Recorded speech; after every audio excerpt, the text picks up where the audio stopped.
اعوذ باللہ من الشیطان اللعین الرجیم بسم اللہ الرحمن الرحیم الحمد للہ وکفا وسلام علی عبادہ الذین اصطفیٰ. درود بھیجیے محمد و آل محمد صلی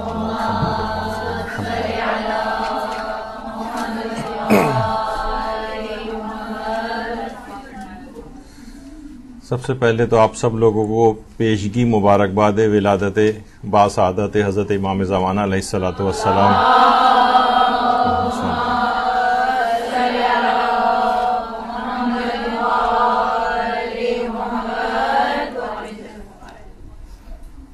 گیارہ سو 87 سال گزر گئے ہیں امام کی ولادت کو اور ان کی غیبت کو بھی،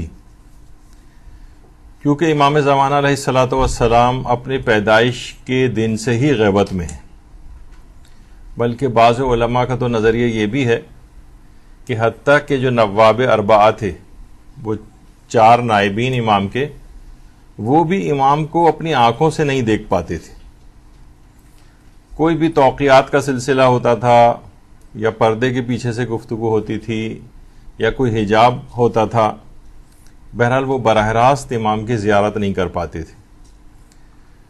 تو اتنا طویل عرصہ گزر گیا ہے، اور صاحبان ایمان کی مختلف صدیوں میں، ادوار میں اس خواہش کو لے کر اس دنیا سے گئے ہیں کہ کاش ہم اپنے زمانے کے امام کی زیارت کر سکتے. یہ بات دماغ میں رہے کہ ٹھیک ہے کہ امام زمانہ ہم سے، ہماری آنکھوں سے دور ہے، لیکن آیت اللہ بہجت یہ بات فرماتے تھے کہ ہمارے امام زمانہ ہمارے اس قدر نزدیک ہیں کہ ہماری ہر حالت سے وہ باخبر ہیں. ہم انہیں نہیں دیکھ پاتے ہیں اور ان سے غافل ہیں، اور ہم یہ سمجھتے کہ ہم ان سے بہت دور ہیں. افسوس ہے کہ ہم اس نعمت ولایت کے قدردان نہیں.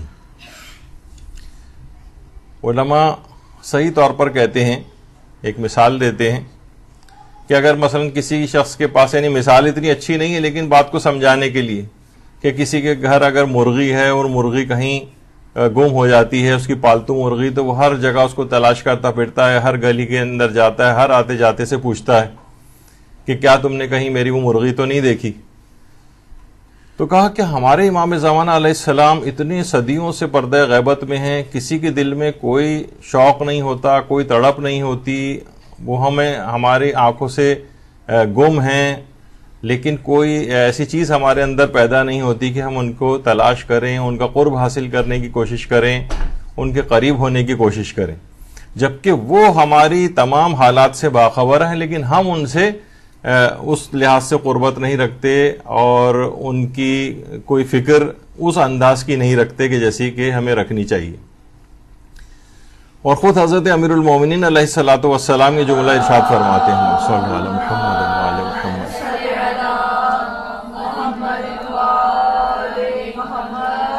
غیبت نعمانی جو کتاب ہے، اس میں یہ جملے ارشاد فرمائے ہیں کہ حجت خدا راستوں پر چلتے ہیں، گھروں اور مجلسوں میں تشریف لاتے ہیں، تمام دنیا میں مشرق سے مغرب تک گھومتے ہیں، لوگوں کی باتوں کو سنتے ہیں، مجلس میں موجود اشخاص پر سلام کرتے ہیں، لوگوں کو پہچانتے ہیں در حالانکہ وہ خود نہیں پہچانے جاتے.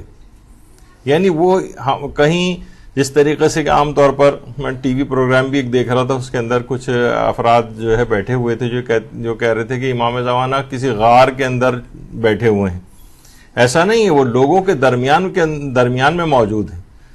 جیسے کہ آپ نے اس روایت کے اندر بات سنی کہ ہر جگہ مجالس میں تشریف لاتے ہیں، محافل میں تشریف لاتے ہیں، مشرق و مغرب میں گھومتے ہیں، لوگوں پر سلام کرتے ہیں، وہ لوگوں کو پہچانتے ہیں. البتہ حضرت یوسف کی طرح سے ان کی غیبت ہے کہ وہ خود پہچانے نہیں جاتے. اور آیت اللہ بہجت کی بات فرماتے تھے کہ جو بارہا دیکھا گیا ہے کہ رسول خدا حضرت امیر المومنین علیہ السلام، شہزادی فاطمۃ الزہرا، امام حسن اور امام حسین علیہ السلام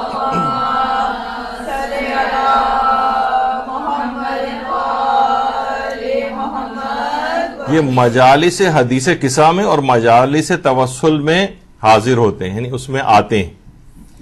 تو یہ بڑی بابرکت محافل ہیں، ان کو گھروں کے اندر رکھنا چاہیے، سجانا چاہیے، اپنے گھر کو زینت دینی چاہیے کہ مجالس حدیث قصہ جب پڑھی جائیں گی، جس جگہ حدیث قصہ پڑھی جائے گی، دعائے توسل پڑھی جائے گی یا مجالس توسل برپا کی جائیں گی، تو وہاں پر بارہا دیکھا گیا ہے، یعنی جو عرفاء ہیں جو واقعتاً ان کی موجودگی کو محسوس کر سکتے ہیں کہ یہ بزرگوار ہستیاں وہاں پر تشریف لاتی.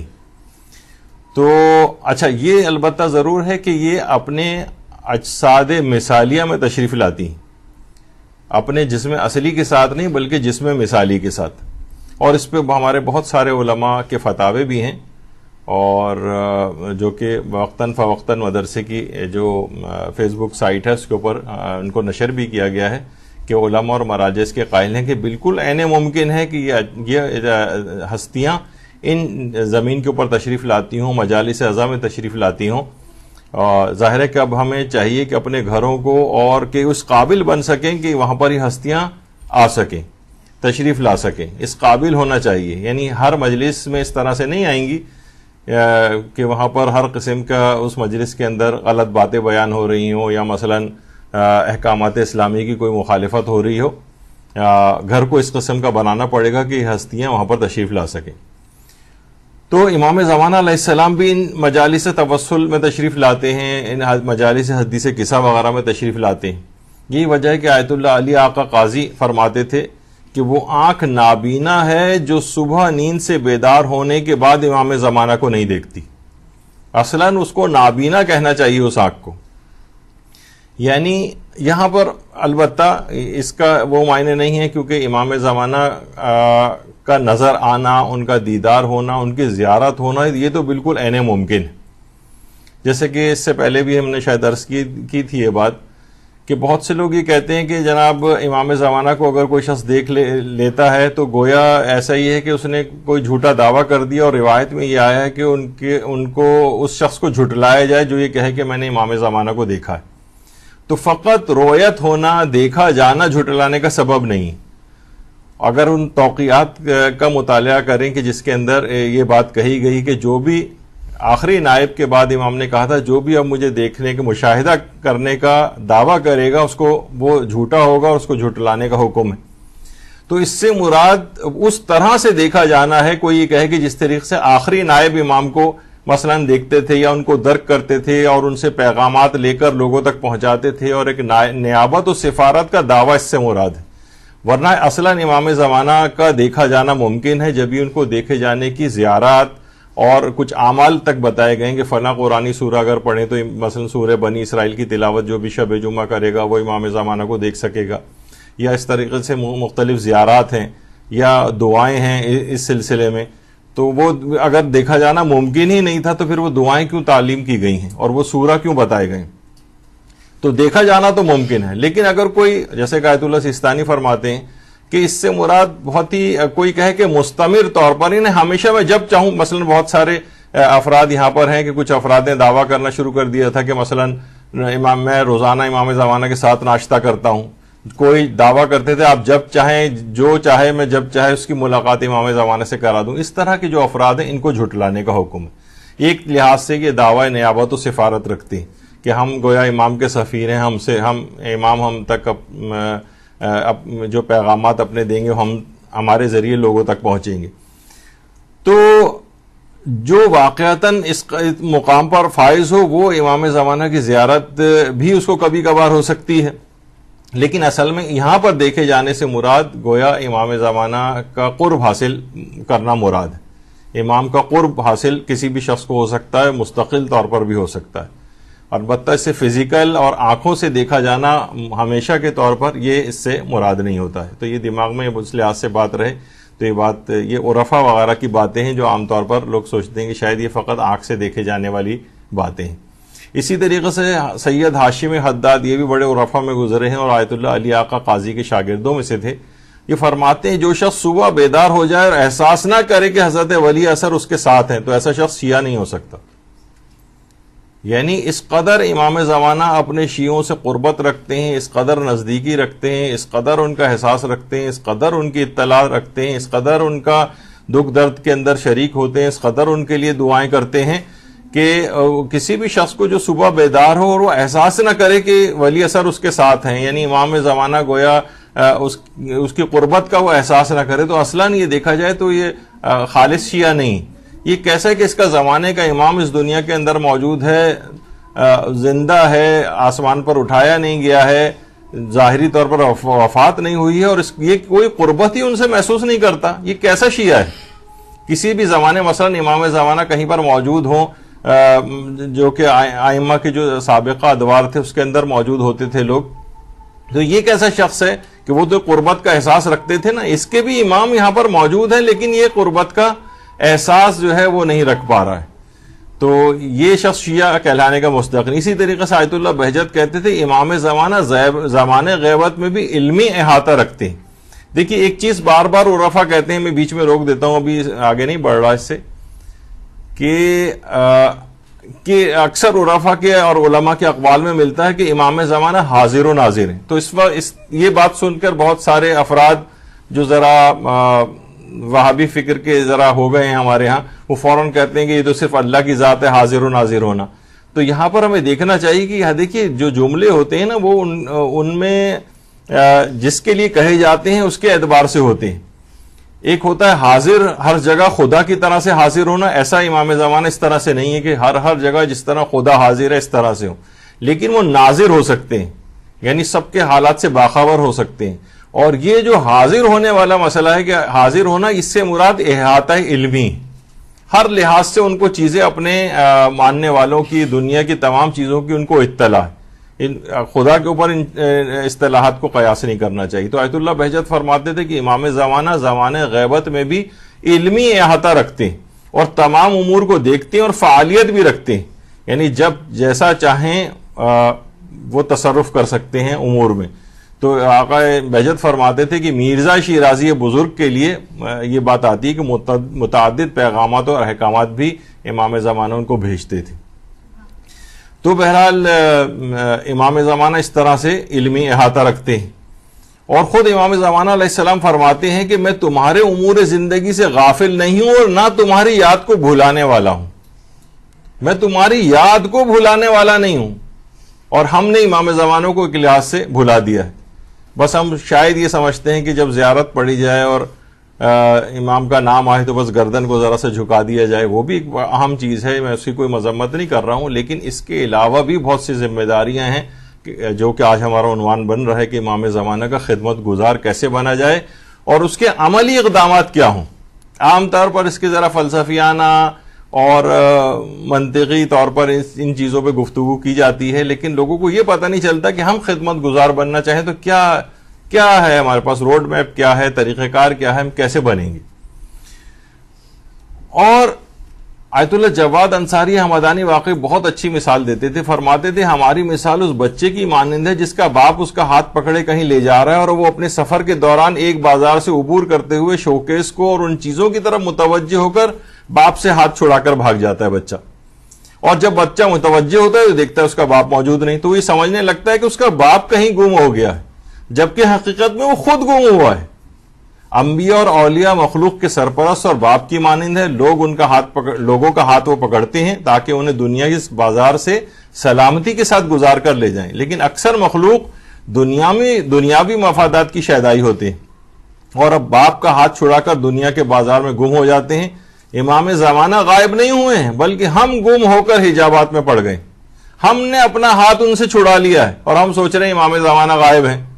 بھائی آپ غائب ہو گئے. آپ چاہیں تو امام زمانہ کی خدمت گزاری کر کے ان کا قرب حاصل کیا جا سکتا ہے اور دوبارہ اپنے ہاتھ کو ان کے ہاتھ میں دیا جا سکتا ہے. تو اصلاً اپنے ان حجابات کو ہٹانا پڑے گا. جیسے کہ کہا جاتا ہے نا، شاید میں نے آپ کی جو پہلی کلاس ہوئی تھی اس میں یہ بات شاید عرض کی تھی کہ ایک جملہ آتا ہے کہ علم حجاب اکبر. امام خمینی بھی کہتے تھے، لیکن وہ کہتے تھے اس حجاب کے اس میں داخل ہو کر اس حجاب کو چاک کیا جائے گا. یعنی علم سے حجاب آئے گا نہیں، حجاب اکبر ہے، لیکن اس میں داخل ہو کر حجاب کو چاک کیا جائے. تو اسی طریقے سے یہ ہمارے آنکھوں پر جو حجابات اور پردے پڑے ہوئے ہیں، یہ نافرمانی کے پردے، ان پردوں کو جو ہے وہ ہٹانا پڑے گا. یہی وجہ ہے کہ بہت سے لوگ کہتے تھے کہ ایک دفعہ جو طلاب تھے مدرسے رفاع کے، یعنی اس سے پہلے کی بات ہے، یعنی جو کہ جب یہ انقلاب برپا ہوا تھا وہاں پر، تو لوگوں نے کہا کہ آپ جو ہیں، ہم نے دیکھا ہے کہ آپ امام زمانہ کا بہت کم نام لیتے ہیں.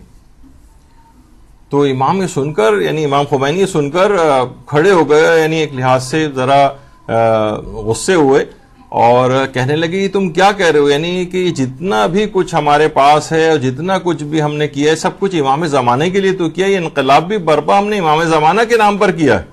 یعنی تم یہ تم نے کیسے کہا کہ آپ کی زبان سے ہم امام زمانہ کا نام نہیں سنتے. ایک شخص پوری اپنی زندگی امام زمانہ کے تمام احکامات کے فرامین میں لگا رہا ہے اور آپ اس کے ایک مثلا جملے کو پکڑیں کہ کہاں کہاں کب کب کیسے کیسے ناموں کو جو ہے وہ استعمال کر رہا ہے. جیسے کہ بہت سے لوگ کہتے ہیں کہ ہم نے دیکھا ہوگا کہ مدرسۃ القائم کے فیس بک پیج پہ اکثر علماء کے اقوال جو ہے وہ اکثر زیادہ لگائے جاتے ہیں فقہا وغیرہ کے. تو بہت سے لوگوں کا اعتراض ہوتا ہے کہ بھئی یہ آپ فقہا کے اقوال اس کے اوپر اتنے زیادہ کیوں لگاتے ہیں، آپ کو تو صرف احادیث لگانی چاہیے. کچھ کہتے ہیں آپ یہ 90% احادیث لگاتے ہیں تو قرآن کی آیات کیوں نہیں لگاتے. تو وہ ہر صورت میں یعنی لوگ صرف یہ نہیں دیکھتے کہ اس کے اندر بھی مفہوم، یعنی فقہا نے جو یہ ہم اقوال لگائے ہیں وہ بھی امام زمانہ کی محبت ہی کے لیے، معصوم کے لیے لگائے ہیں تاکہ لوگوں کے اندر ایک جذبہ اجاگر ہو، لوگوں کو پتہ ہو. پھر ایک اور بھی چیزیں آج کل فقہا اور مراجع کو مقصر بھی کہا جانے لگا ہے. جیسے کہ ایک لحاظ سے یہ جو جس طالب علموں نے اعتراض کیا تھا، ایک لحاظ سے یہی تھا نا کہ آپ کی زبان پر ہم زیادہ امام زمانہ کا نام کیوں نہیں سنتے. یعنی ایک لحاظ سے وہ مقصر ہونا، دوسرے الفاظ میں وہاں اس زمانے میں شاید یہ اتنی ٹرم ایجاد نہیں ہوئی تھی، اتنی پاکستان کے معاشرے میں ایجاد ہوئی بھی ہے. لیکن یہ کہ بہرحال انہوں نے کہا کہ سارا کام ہی ہم نے امام زمانہ کے لیے کیا ہے. تو بہرحال یہ اس طرح کی چیزیں ہیں کہ ایک ایک چیز امام زمانہ کے لحاظ سے کی جائے. اور یہ بات بہت اچھی آقا ہاشم حداد بھی فرماتے تھے کہ جو شخص صبح نیند سے بیدار ہو اور یہ محسوس نہ کرے کہ امام زمانہ اس کے ساتھ ہیں اور اس کے تمام حالات کو جانتے ہیں، یقیناً ایسا شخص شیعہ نہیں ہو سکتا. اور ایک مومن کے لیے امام کے ظہور اور غیبت میں کوئی فرق نہیں ہونا چاہیے. یہی توحید اور یہی عرفان. یعنی آپ کا دین پر عمل اس وقت کریں گے جب امام زمانہ تشریف لائیں گے، یہ اس بات کا انتظار کر رہے ہیں. اور اس زمانے غیبت میں جس قدر اس کی ضرورت ہے اور جتنا ثواب زمانے غیبت میں دین پر عمل کرنے کا ہے، ظہور کے بعد شاید اتنا نہیں. یہ بھی علماء کے اقوال کے اندر ہی جملہ ملتا ہے. یعنی جس قدر زمانے غیبت میں دین پر عمل کی ضرورت ہے. دیکھیے غیبت اور ظہور میں کوئی فرق نہیں ہونا چاہیے دین پر عمل کے اعتبار سے. یعنی وہی تمام چیزیں، اب جیسے کہ میں نے اس سے پہلے بھی ایک دفعہ ذکر کیا تھا، مثلا امام زمانہ علیہ السلام کا ظہور ہو جائے اور آپ بھی سب انشاءاللہ ان کے سامنے موجود ہوں. تو جیسے کہ پرانے بھی ائمہ کے ادوار میں ہوتا تھا کہ لوگ مختلف شہروں میں رہتے تھے، مختلف ملکوں میں رہتے تھے، ان کی روزانہ امام زمانہ سے کہاں ملاقات ہوتی تھی. بس جو مدینے وغیرہ میں رہتے تھے افراد، ان کی امام سے ملاقات ہو جایا کرتی تھی. تو امام اگر بالفرض جیسے کہ امام اس دنیا میں موجود ہیں پردہ غیبت میں، ایک لحاظ سے وہ ہے کہ مثلا امام کوفے کو اختیار کریں گے دارالحکومت کے طور پر، اور امام ہمیشہ یعنی وہاں پر مستقل سکونت کو اختیار کریں گے، اور آپ ہوں گے مثلا پاکستان میں. تو کتنے عرصے کے بعد آپ ٹھیک ہے امام کی اس طرح سے اطلاعات آپ کو ملیں گی، لیکن آپ کی ملاقات ویسی نہیں ہو سکے گی. آپ کو دین پر عمل ویسے ہی کرنا پڑے گا. تو غیبت میں دین پر عمل کے اعتبار سے غیبت میں اور ظہور میں کوئی فرق نہیں. جس قدر امام زمانہ جب ظہور کر جائیں گے اس وقت بھی اسی قدر دین کے اوپر عمل ضروری ہوگا، غیبت میں بھی اسی قدر عمل ضروری ہے. تو اس لحاظ سے لوگوں کو کہ انتظار اس بات کا ہے کہ امام آئیں گے تو ہم ٹھیک ہوں گے تو پھر ہم اپنے آپ کو نیک بنائیں گے. نہیں، ایسا نہیں. غیبت اور ظہور میں دین پر عمل کے اعتبار سے کوئی فرق نہیں. اور یہ بھی آیت اللہ جواد انصاری حمدانی بھی بات فرماتے تھے کہ پوچھا گیا کہ امام زمانہ کب ظہور فرمائیں گے، تو انہوں نے کہا کہ اس وقت ظہور فرمائیں گے جب ان کا ظہور اور غیبت تمہارے لیے مساوی ہو جائے، اس وقت ظہور ہو جائے گا. ایک لحاظ سے یہی ہے کہ آپ کے لیے تو سمجھے کہ امام ابھی بھی ظہور کیا ہوا ہے، انہوں نے بس آپ کی آنکھوں سے تو اوجھل ہیں. جیسے آپ پاکستان میں اور مثلا کوفہ میں ہیں تو آپ کہاں ان سے اس قدر فریکوینٹلی مل سکیں گے یا ان کے پاس جا سکیں گے. اور اس زمانے کی جو تفصیلات بیان ہوتی ہیں کہ کوفہ شہر اس قدر مہنگا ہو جائے گا کہ ایک گاڑی کو پارک ہونے کی جگہ، یعنی تو میں نے اپنے الفاظ میں کہہ رہا ہوں، ورنہ ہے کہ سواری کو صرف کھڑا کرنے کے لیے یعنی لوگ جو ہے وہ بہت زیادہ قیمت وہاں پہ، اتنا یعنی جگہ جو اتنی قیمتی ہو، ہر شخص جو ہے وہ کوفے جانا چاہے گا. اور بہت سارے افراد جو کہ امام زمانہ علیہ السلام جب جمعے کی نماز پڑھائیں گے وہاں پر تو ان کی پیچھے نماز پڑھنے کے لیے لوگ بدھ سے سفر کرنا شروع کریں گے تاکہ جمعے تک وہاں پہنچ سکیں. اللہم صلی علی محمد.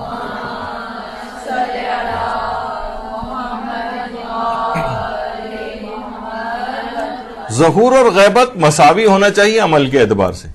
وہ تو آپ کو اس فضیلت کا انتظار کرنا ہے کہ ہم ان کے رخ زیبا کی زیارت کریں, ان کے رخ انور کی زیارت کر سکیں, ان کی یہ تو ان کی اپنی اہمیت اپنی جگہ پر ہے, لیکن دین پر عمل میں کوئی فرق نہیں ہوگا غیبت اور ظہور میں. یہ ایک سب سے پہلی ایک چیز ہے کسی بھی خدمت گزار کے لیے. اور آیت اللہ حمدانی فرماتے تھے جس وقت تمہارے لیے امام زمانے کے غائب اور حاضر ہونے میں کوئی فرق نہ رہے اس وقت تم امام کی خدمت میں پہنچ سکتے ہو. ہمیں چاہیے کہ ہم اپنے آپ کو آمادہ رکھیں تاکہ امام کے حضور و غیب میں ہمارے لیے کوئی فرق نہ رہے, اور وہی وقت امام سے ملاقات کا ہے.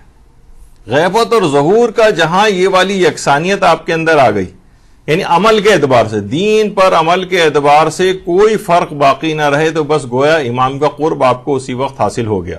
آپ نے زمانہ غیبت میں اپنے فریضے کو ادا کیا دین پر عمل کے اعتبار سے.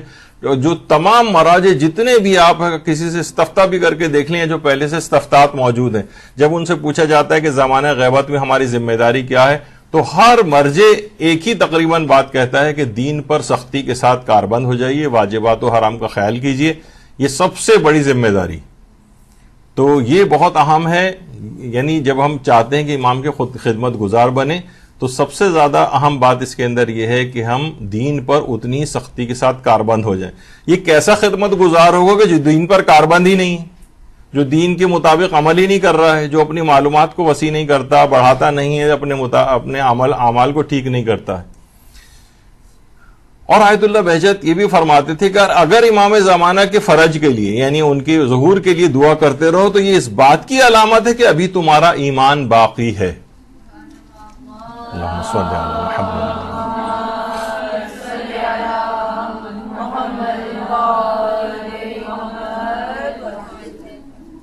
تو امام زمانہ کے لیے مسلسل دعا کرتے رہو, یہ اس بات کی علامت ہوگی کہ تمہارا ایمان ابھی باقی ہے.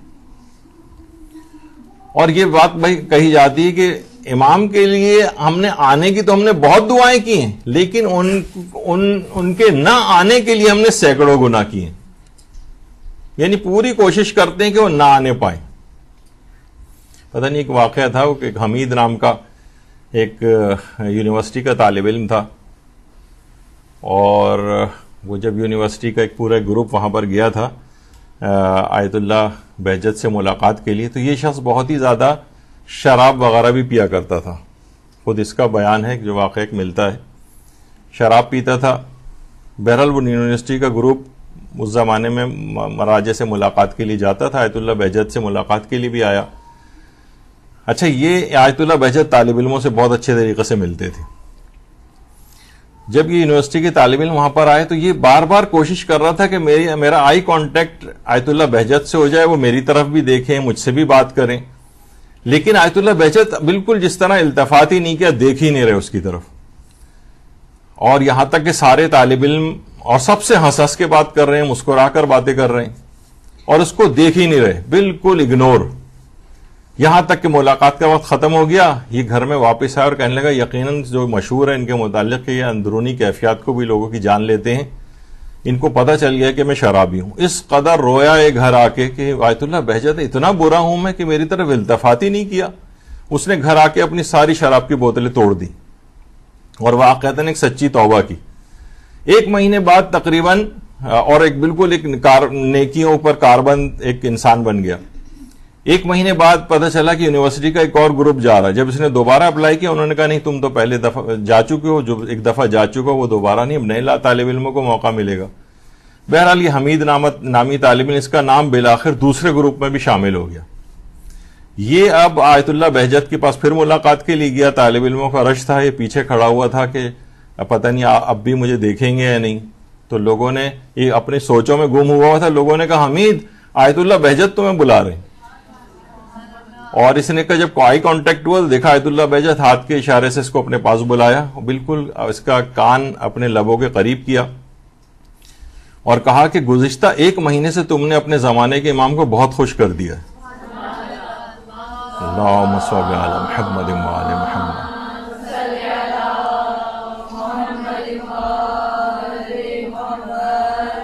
اور ہر گناہ کو چھوڑنا امام زمانہ کے چہرے اقدس پر مسکراہٹ لانے کا سبب ہے. یعنی جب ہم کبھی بھی ایک گناہ بھی ترک کرتے ہیں تو امام زمانہ کا دل خوش ہو جاتا ہے. اور خاص طور پہ جب بھی علماء کہتے ہیں، آیت اللہ کشمیری فرماتے تھے کہ جمعے کے دن حضرت حجت غمگین ہوتے ہیں کیونکہ ان کے پاس لوگوں کے نامہ اعمال جمعے کے روز لائے جاتے ہیں وقت اثر، اور جب اپنے شیعوں کے نامہ اعمال کے اندر برائیاں دیکھتے ہیں تو حضرت اقدس سخت ملول خاطر اور غمگین ہو جاتے ہیں. تو بہرحال جتنے ہم گناہ کو ترک کریں گے، یعنی پہلی چیز یہ ہے امام زمانہ کا خدمت گزار بننے کی کہ آپ کو گناہوں کو ایک ایک کر کے ترک کرنا پڑے گا. یکمشت ایک ساتھ ترک کر دیں یا رفتہ رفتہ ترک کریں.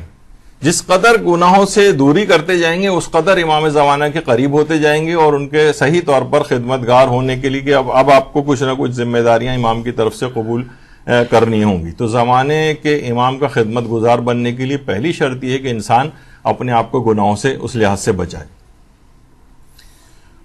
دیکھیے علماء فرماتے ہیں کہ امام زمانہ سے رابطے کے لیے پاکیزگی اختیار کیا جائے اور دل کو پاک کیا جائے. اگر دل پاک ہو جائے تو ان لہروں کو پالے گا اور تصویر بھی دکھائی جائے گی، لیکن اگر دل صاف نہ ہو اور اس پہ گرد و غبار پڑا ہو تو تصویر بھی اچھی طرح سے نہیں دیکھ سکے گا.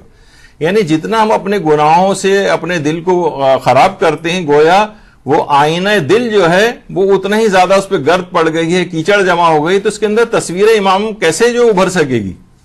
یعنی دل کو بھی اتنا ہی پاک و پاکیزہ بنانا پڑے گا تو پھر امام کے دیدار کو صحیح طور پر وہ دیکھ سکے گا، ورنہ وہ دھندلاہٹ رہے گی یا بعض اوقات وہ میل اور وہ کثافتیں جتنی دل پر آئینہ دل کے اوپر بڑھتی چلی جائیں گی اسی قدر امام کا رخ انور کا جو عکس ہے اس کے اوپر ابھر نہیں سکے گا. دل کو پاک کرنا چاہیے عمل کے ساتھ ساتھ. اور آیت اللہ بہجت فرماتے تھے کہاں گئے وہ لوگ جو امام زمانہ سے ارتباط رکھتے تھے؟ ہم نے اپنے آپ کو خود بیچارہ کر لیا ہے، اپنے رابطے کو ہم نے خود قطع کر لیا، ہمارے پاس اب کچھ باقی نہیں رہا. کیا وہ لوگ تھے؟ یعنی ہم سے زیادہ فقیر تھے. اگر آپ کہہ دیں گے ہم امام زمانہ تک نہیں پہنچ سکتے تو تمہارا جواب یہ ہے کہ تم واجبات کیوں انجام نہیں دیتے ہو، کیوں حرام باتیں اور ان چیزوں کو ترک نہیں کرتے ہو، یعنی جو گناہ والی ہیں. اور امام ہم سے یہی چاہتے ہیں. متقی ترین شخص وہ ہے جو حرام کاموں سے اپنے آپ کو بچائے، واجبات کو ترک کرنا اور حرام کاموں کو انجام دینا یہ حضرت بقیت اللہ کے دیدار میں حجاب و نقاب کی طرح سے حائل ہے. اس وجہ سے ہمیں ان کا قرب حاصل نہیں ہوتا. یہ گناہ رکاوٹ بنے ہوئے ہیں. یہ ایک بہت اہم اس میں چیز ہے. جب بھی آیت اللہ کشمیری فرماتے تھے کہ جب بھی تم متقی بن جاؤ گے تو امام زمانہ کی خدمت میں پہنچنے کی اجازت فراہم ہو جائے گی. اور علامہ طباطبائی فرماتے تھے اگر تم نیک بنو گے تو امام زمانہ خود ڈھونڈتے ہوئے تمہاری طرف آئیں گے. تو اس سے اندازہ لگائیے کہ پھر آپ کو بہت زیادہ ایفرٹ نہیں کرنا پڑے گی. یعنی آپ گویا ایک قدم آگے بڑھائیں گے تو امام زمانہ اور تیزی کے ساتھ آپ کی طرف آئیں گے اور آپ کو اپنی طرف کھینچ لیں گے. تو متقی و پرہیزگار بننا شرط ہے اس کے اندر امام کا قرب حاصل کرنے کے لیے.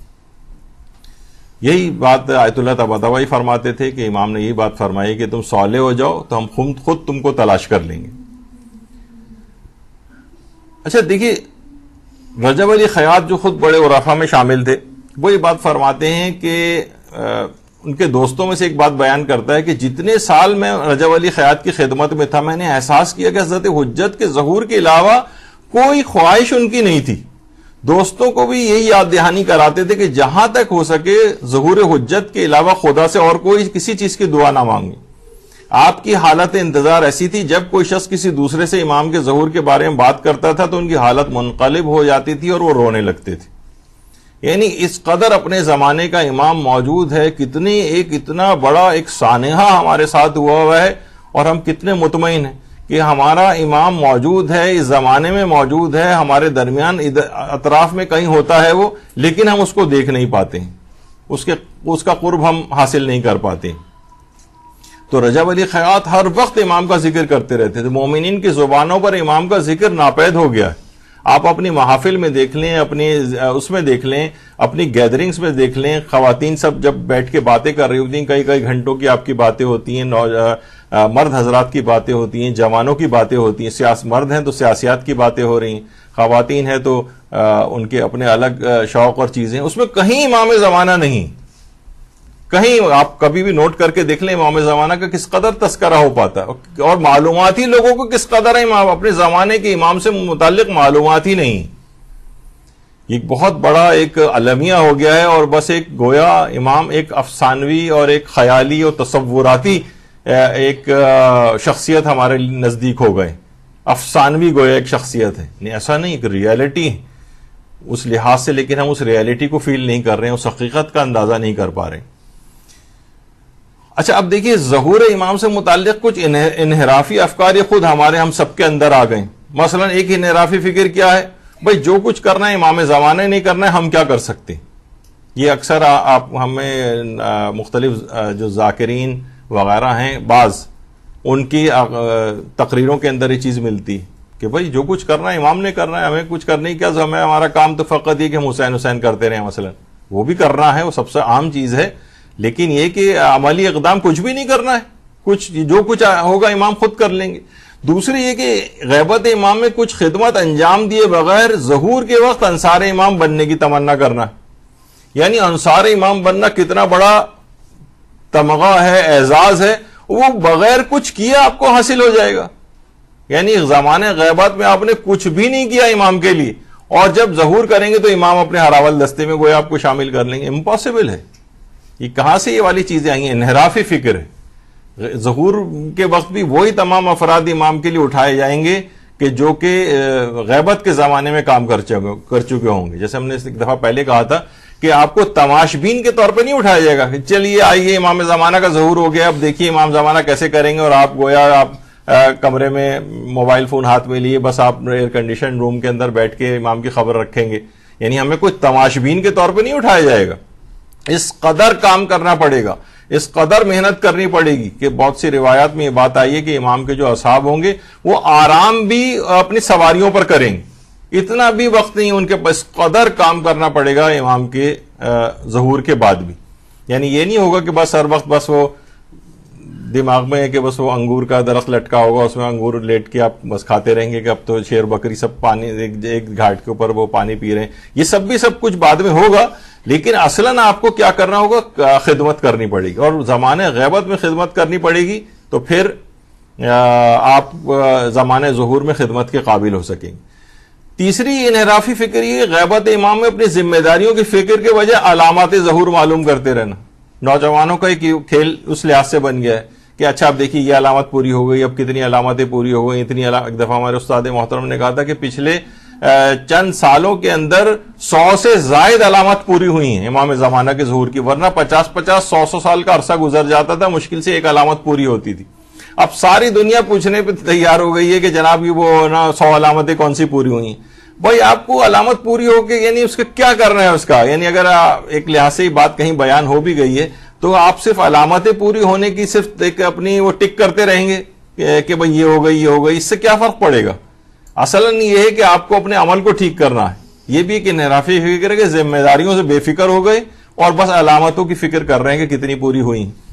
چوتھی انحرافی فکر یہ کہ ظہور امام زمانہ کو الہی احکام کے نفاذ کی کوششوں اور زحمتوں کا زمانہ سمجھنے کے بجائے عیش و آرام کا زمانہ سمجھنا. ارے بھائی ابھی امام کو جتنے افراد چاہیے، کتنی بڑی ایک حکومت اسلامی قائم کرنے کے لیے امام کو کتنے افراد کی ضرورت ہوگی، مختلف عہدوں پہ چاہیے ہوں گے، ایک پوری عالمی حکومت قائم ہونے جا رہی ہے، اور امام کے جو بھی انصار ہوں گے کوئی فاسق و فاجر و بدکار اور بے عمل افراد تو نہیں ہوں گے. تو آپ کو اتنی تعداد میں باعمل افراد کی ایک کھیپ تیار کرنی ہے، لوگوں کو خود سے وہ اپنے آپ کو بہتر بنانا ہے تاکہ وہ امام کے عامل بن سکیں، یعنی امام کے عہدے کو قبول کرنے کے قابل ہو سکیں. فاسق و فاجروں اور بدکاروں کو عہدہ نہیں دیا جائے گا امام کی طرف سے. تو وہ کیا کرتے ہیں کہ عیش و آرام کا زمانہ سمجھ رہے ہیں غیبت کو. نہیں، یہ اپنے آپ کو بدلنے اور محنتوں اور زحمتوں کا زمانہ ہے. لوگوں کی تعداد، نیک افراد کی تعداد کو بڑھانا ہے. اس کے لیے آپ کو عملی میدان میں کوششیں کرنی ہیں لوگوں کو نیک بنانے کی، تاکہ امام کا ظہور کی راہ ہموار ہو جائے. یہ عیش و آرام کا زمانہ نہیں. یعنی ہم سوچتے ہیں کہ بھائی بہت مشکلات ہو گئی، امام زمانہ جلد سے جلد ظہور کریں آ کر، اور ہم بہت اطمینان سے ہم بیٹھ کے آرام سے ٹی وی وغیرہ دیکھیں، کوئی قتل و غارت گری نہ ہو، بہت اطمینان کے ساتھ زندگی گزاریں. تو یہ دماغوں میں لوگوں کے آ گیا عیش و آرام کی زندگی. پانچویں یہ جو انحرافی فکر ہے، اجتماعی ذمہ داریوں کو نظر انداز کر کے فقط چند عبادات کو انجام دے کر گوشہ نشینی کی زندگی گزارنا. ٹھیک ہے، میں نے اپنی نمازیں پڑھ لی ہیں، روزے میں نے رکھے ہیں، وقت پہ خمس میں نکال دیتا ہوں، یہ بھی بہت بڑی عبادت ہے. وہ یہ بھی آج کل کوئی کر رہا ہو تو بڑا کارنامہ ہے اس کا. لیکن اجتماعی ذمہ داریوں کو نظر انداز کر کے گوشہ نشینی کی طرح سے بس اپنی فکر کے اندر صرف رہنا، یہ خود غرضانہ ایک طریقہ، اور یہ خود بھی بچ نہیں پائے گا زمانے کی ان آسیب زدگی سے کہ جو کہ یا اس کی اولادیں وغیرہ اگر اس نے اجتماعی ذمہ داریاں اپنی نہ نبھائیں، ابھی جس کا بھی آگے چل کر ہم تذکرہ کرنے والے. اور اگلی انحرافی فکر یہ کہ صاحبان علم کا امر بالمعروف و نہی عن المنکر کے سلسلے میں خاموشی اختیار کرنا. خاموشی، اچھا اس میں چلے ہم ابھی علماء کو تو اپنی ذمہ داریاں پتہ ہیں، اس لحاظ سے آپ بھی اب دینی طالب علم ہونے کے اعتبار سے، طالبہ ہونے کے اعتبار سے آپ کی بھی اپنی کچھ ذمہ داریاں ہو گئیں. یعنی مدرسے کی ایک طالبہ ہونے کے لحاظ سے آپ کی فکر عام خواتین جو گھروں میں ہیں ان سے بہت بہتر آپ کی فکر ہونی چاہیے. اس سلسلے میں اگر خاموشی اختیار کی تو یہ خود ایک انحرافی فکر ہے. یعنی ادھر ادھر کی باتیں، ادھر ادھر کی مجلسیں جو آپ پڑھ رہی ہیں اس میں ادھر ادھر کی باتیں کر رہی ہیں، عمل کے اوپر، تبلیغات دین کے اوپر اس پہ فوکس نہیں ہے آپ کا. تو کیا ہے یہ بھی امر بالمعروف و نہی عن المنکر کے سلسلے میں خاموشی اختیار کرنا. یہ انحرافی افکار ہیں. جو خدمت گزارے امام زمانہ بننا چاہے گا ان کو اپنے اندر سے ان انحرافی فکروں کو نکالنا پڑے گا، نکالنی پڑیں گی فکریں. تو یہی بات آیت اللہ بہجت فرماتے تھے کہ یہ بات یقینی ہے کہ امام زمانہ کے ظہور کی تعجیل کے لیے دعا کرنے کی بہت زیادہ تاثیر ہے، لیکن شرط یہ ہے کہ وہ فقط زبان کی حد تک نہ ہو. یہ ہم صرف اجل اللہ تعالی فرجہ الشریف، صرف زبانی قسم کی دعا اللہم کن لولیک الحجت، جس میں اکثر لوگوں کو اس کے ان دعاؤں کے ترجمے سے بھی واقفیت نہیں ہے، بس پڑھ رہے ہیں کہ ہاں اس میں کچھ نہ کچھ ایسی بات ہے، اچھی بات ہے، بس اس لحاظ سے پڑھ رہے ہیں. یعنی زبان سے دعا کی بہت تاثیر ہے، لیکن فرماتے ہیں شرط یہ وہ فقط زبان کی حد تک نہ ہو، عمل سے اظہار ہونا چاہیے. رجب علی خیاط بھی یہ بات ارشاد فرماتے تھے کہ ہم امام زمانہ کو اپنی ذات سے زیادہ دوست رکھتے ہیں. حالانکہ ایسا نہیں، اگر ہم امام زمانہ کو اپنے سے زیادہ دوست رکھتے تو امام زمانہ کے لیے کوئی کام کرتے. نہ صرف یہ کہ اپنے لیے کام کرتے ہیں، بس دعا کرو کہ خداوند عالم امام زمانہ کے ظہور کی رکاوٹوں کو دور کرے، ہمارے دلوں کو بھی امام زمانہ کے دل سے ہم آہنگ کر دے. یعنی ہم اپنے دوست رکھتے ہیں اس بات کو، ہم اپنے لیے کام کرتے ہیں پورے دن اور رات. آپ دیکھیں سارے کام ہم اپنے لیے کر رہے ہیں. امام زمانہ کا کام کون سا ہے جو بھی آگے چل کر میں ذکر کرنے والا ہوں، چند ایک اشارے ہوں گے ورنہ تو اس پہ بہت چیزیں کہی جا سکتی. دیکھیے جو بھی امام زمانہ سے محبت رکھتا ہے، اگر محبت امام ہے تو محب پر اس کے اثرات نمایاں ہونے چاہیے. محبت کے اثرات ہوتے ہیں نا. دیکھیے محبت کرنے والوں میں صرف مانگنے کا نہیں، کچھ دینے کا جذبہ ہونا چاہیے. امام کو خیر ہم کیا دیں گے؟ امام کو ہم سے عمل صالح مطلوب ہے. ہم اور کون سی چیز امام زمانہ کو دے سکتے ہیں؟ امام کو ہم سے جو چیز چاہیے وہ عمل صالح چاہیے. اور جو ہم جب یہ نہیں کہ صرف ہم امام سے مانگتے ہی رہیں کہ یہ چاہیے یہ چاہیے یہ چاہیے اور امام کو کچھ نہ دیں. امام کو ہم سے عمل صالح چاہیے. محبت کرنے والا اپنے محبوب کی ناراضگی سے ڈرتا ہے کہ اس کے کسی عمل سے محبوب ناراض نہ ہو جائے. ہم دن اور رات ایسے کام کر رہے ہیں جس سے امام زمانہ ناراض ہوتے ہیں. اس کا مطلب یہ ہے کہ ہم امام زمانہ سے اس انداز کی محبت نہیں کرتے جیسے کہ تقاضا ہے. اور محبت کو محبوب مطلوب ہوتا ہے، نہ کہ اس کے وسیلے سے مال دنیا، ملازمت، کاروبار، رشتہ، صحت، اولاد مقصود ہو. اصلاً محبت کرنے والے کو اپنا محبوب عزیز ہوتا ہے. یہاں پر کیا ہے کہ ہمیں محبوب عزیز نہیں ہے بلکہ اس کے وسیلے سے ہمیں کچھ چیزیں چاہیے. ہمیں اولاد چاہیے، رزق چاہیے، بیماری سے نجات چاہیے، اس طرح کی چیزیں چاہیے. تو اصلاً اپنی محبت کو امام زمانہ سے خالص کرنا پڑے گا. خالص. ابھی ہم نے امام زمانہ کو ان چیزوں کو حاصل کرنے کا ایک ذریعہ سمجھا ہوا ہے، یا دیگر معصومین کو بھی. وہ تو ہمیں حکم ہے کہ ان سے یہ چیزیں مانگو، ان کے وسیلے سے مانگو، ان سے مانگو، وہ اس میں کوئی حرج نہیں ہے. لیکن یہ کہ اصلاً یہ جو محبت کرنے والا ہے اس کے کچھ اثرات، اس کے کچھ نمایاں اس کی زندگی پہ نظر آنے چاہیے کہ یہ شخص ائمہ سے محبت کرتا ہے، صرف زبانی طور پر نہیں. مثلا کوئی علماء مثال دیتے ہیں کہ کوئی لڑکا ہو وہ اپنے باپ کا کوئی حکم نہ مان رہا ہو اور مثلا باپ سے کہہ رہا ہو بابا جان میں آپ سے بہت محبت کرتا ہوں، تو باپ بھی ڈانٹ کے کہے گا کہ خاک محبت کرتا ہے، بات تو میری ایک بھی نہیں مانتا ہے تو بعض اوقات یہی ہم لوگوں کے ساتھ ہوتا ہے کہ ہم ان کی کوئی بات نہیں مان رہے ہیں، بس زبانی طور پہ کہتے ہیں ہم بہت محبت کرتے ہیں اپنے امام سے. جب بھی حضرت اللہ بہجت بھی فرماتے تھے کہ ظہور کے وقت حلوہ تقسیم نہیں ہوگا، امام زمانہ آئیں گے تو اس وقت بھی قیامت سے کچھ کم برپا نہ ہوگا، تو کام کرنا پڑے گا. اب امام زمانہ کے دیکھیے مددگاروں میں ہم کہہ رہے ہیں نا ہم کیسے شامل ہوں عملی اقدامات، تو اس کے لیے ہمارے چھٹے امام جعفر صادق علیہ الصلوۃ والسلام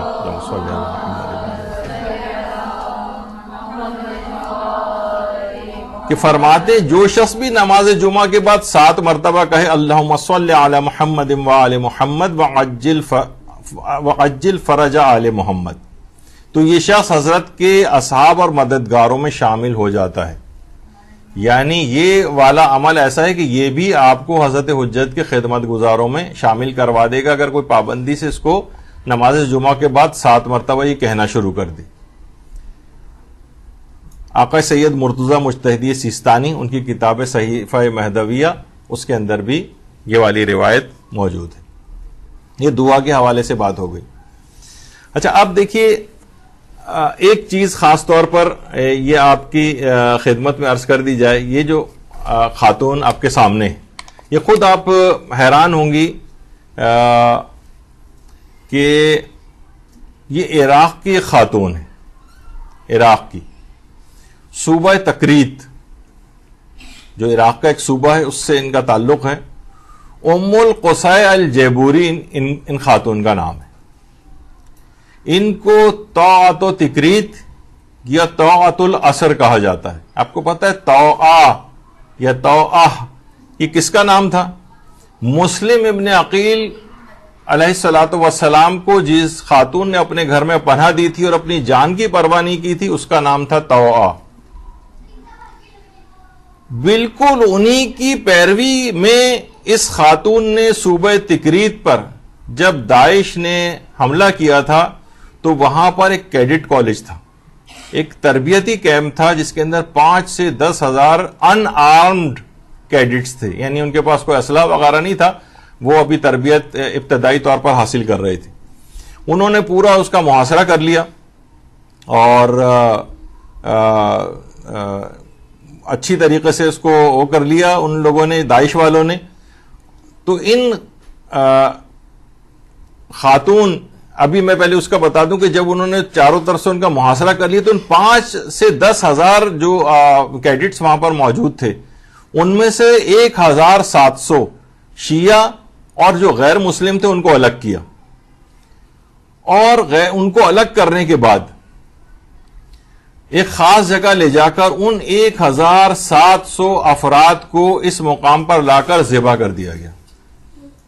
ذبح یہ وہ جگہ ہے کہ جہاں پر ذبح کرتے تھے اس کے بعد لاش نیچے پانی میں پھینک دیتے تھے. 1700 شیعہ اور اس میں کچھ وہاں پہ غیر مسلم کیڈٹس بھی تھے، ظاہر ہے وہ ایک ملک کے اندر ہر اس کے مذہب کے ہوتے ہیں، یہ سب وہاں پر ذبح کر کے ڈال دیے گئے.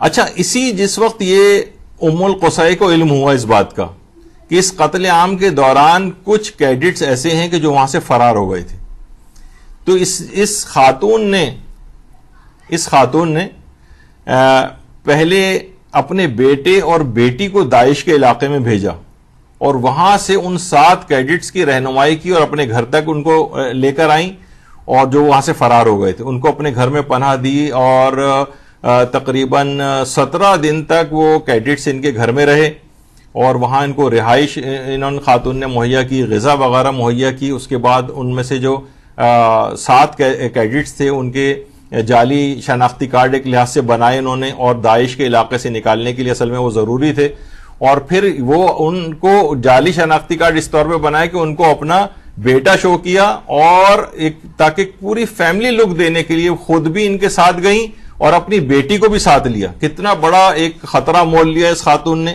اور ایک فیملی کے طور پر داعش کے علاقوں سے 10 چیک پوسٹوں سے گزار کر، یعنی ہر چیک پوسٹ پر یہ بہادر خاتون خود جا کر بات کرتی تھی ان لوگوں سے، دہشت گردوں سے، بالکل خوفزدہ نہیں ہوتی تھی. یہاں تک کہ جب وہ کیڈٹ سے جب وہ سوال و جواب کرتے تھے چیز پتہ کرنے کے لیے کہ یہ لوگ صحیح اصلی ہیں بھی یا نہیں، تو ایک کیڈٹ ایک دفعہ کچھ گڑبڑا سا گیا تھا اور اس نے غلط جواب دینے لگا تھا، وہ تو اس خاتون نے فوراً بھاپ لیا خطرے کو اور اپنے سر کو ایک حادثے کا رنگ دیتے ہوئے سر کو دیوار سے ٹکرا کے خون نکالا کہ سر سے خون بہنے لگا، اور طبی امداد دینے کے بہانے سے صورتحال کو اس نے اپنے کنٹرول کیا. افراتفری مچ گئی، یہاں تک کہ وہ لوگ اس بات کو بھول گئے کہ وہ کیڈٹ غلط جواب دے رہا تھا.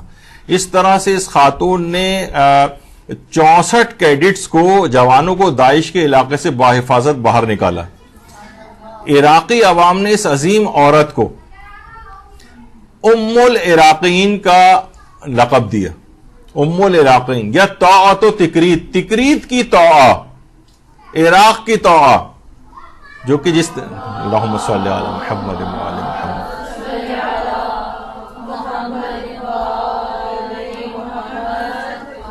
اچھا، ایک خصوصیت اب اس میں اور بتا دیجیے آپ کو، اس سے ایک مسئلہ اور بھی حل ہوگا. یہ خاتون غیر شیعہ مسلمان ہے، غیر شیعہ. دیکھیے امام زمانہ علیہ السلام کا جب ظہور ہوگا تو اکثریت جو ہے غیر شیعہ مسلمان افراد کی یہ مذہب حقہ کو قبول کر لے گی. اکثریت، اس کے اندر جو افراد ہیں وہ اکثریت ایسی ہوں گے کہ جب امام زمانہ تشریف لائیں گے تو مذہب حق کو قبول کریں گے. یہی وجہ ہے کہ آیت اللہ سیستانی نے برادران اہل سنت کو اپنا نفس اور اپنا جان بھی قرار دیا. یعنی دیکھیے عام عوام جو ہوتی ہے نا، زیادہ تر عام عوام کے دل تعصبات سے پاک ہوتے ہیں. یہ تو چند افراد کا ایک گڑبڑ جو انہوں نے کر رکھی ہے معاشرے میں، اس سے تعصبات ذرا فروغ پا رہے ہیں، ورنہ اصلاً یہ تمام افراد ایک دوسرے کے ساتھ گھل مل کر رہنا چاہتے ہیں، ہر قسم کی دہشت گردی کو ناپسند کرتے ہیں، آپس میں مذہبی منافرت کو ناپسند کرتے ہیں. تو یہ خاتون بھی انشاءاللہ ایسا لگتا ہے کہ یہ جس وقت امام زمانہ علیہ السلام تشریف لے کر آئیں گے تو اتنا اس نے مدد کیا کہ شیعہ کیڈٹس کو اس طرح سے اس نے تحفظ فراہم کی اور اپنی جان تک کی پرواہ نہیں کی، اپنی فیملی کی جان کی پرواہ نہیں کی، اور 64 کیڈٹس کو اس طرح سے چیک پوسٹوں سے گزار کر اس نے باہر نکالا. وہ تمام افراد کی جن کی بربریت اور ظلم کی کوئی انتہا نہیں تھی. اور جس وقت یہ خاتون جب حرم امام حسین میں تشریف لائی تھیں تو ان کا اللہم صلی علی محمد وعلی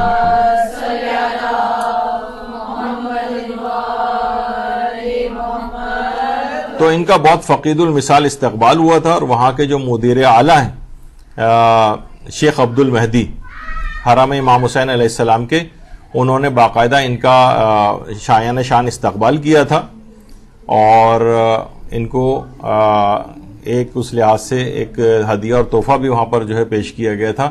تو عراق کی عوام نے ان کو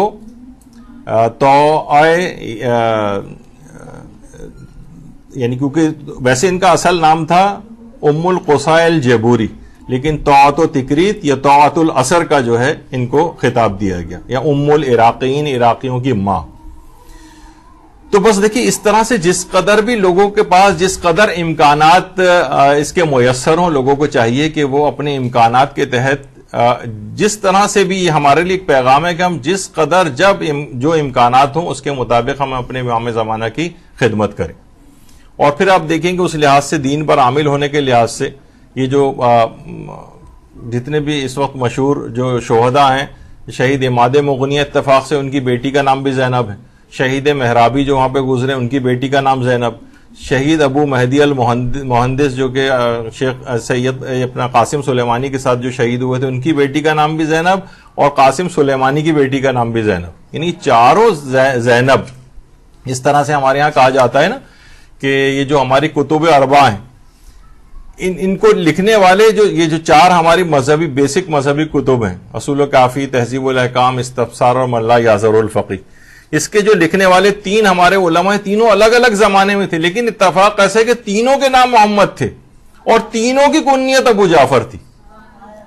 شیخ ابو جعفر محمد ابن یعقوب کلینی، شیخ ابو جعفر محمد ابن حسن توسی، شیخ ابو جعفر علی ابن باویہ قمی، یعنی یہ اور تینوں کے نام محمد، جب انہیں محمد دون الثلاثہ کہا ہے تو ایک لحاظ سے یہ بھی ایک اتفاق ہے کہ ان تینوں مشہور جو شہداء گزرے ہیں ملت کے، ان کی بیٹیوں کے نام بھی زینب. اب امید ہے کہ انشاءاللہ یہ کار زینبی انجام دیں گی. اچھا، اب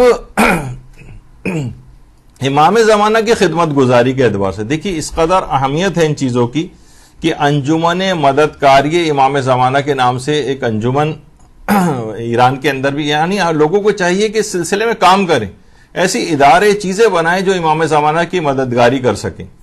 کیونکہ غیبت امام میں ہمارے پانچویں امام امام محمد باقر علیہ الصلوۃ والسلام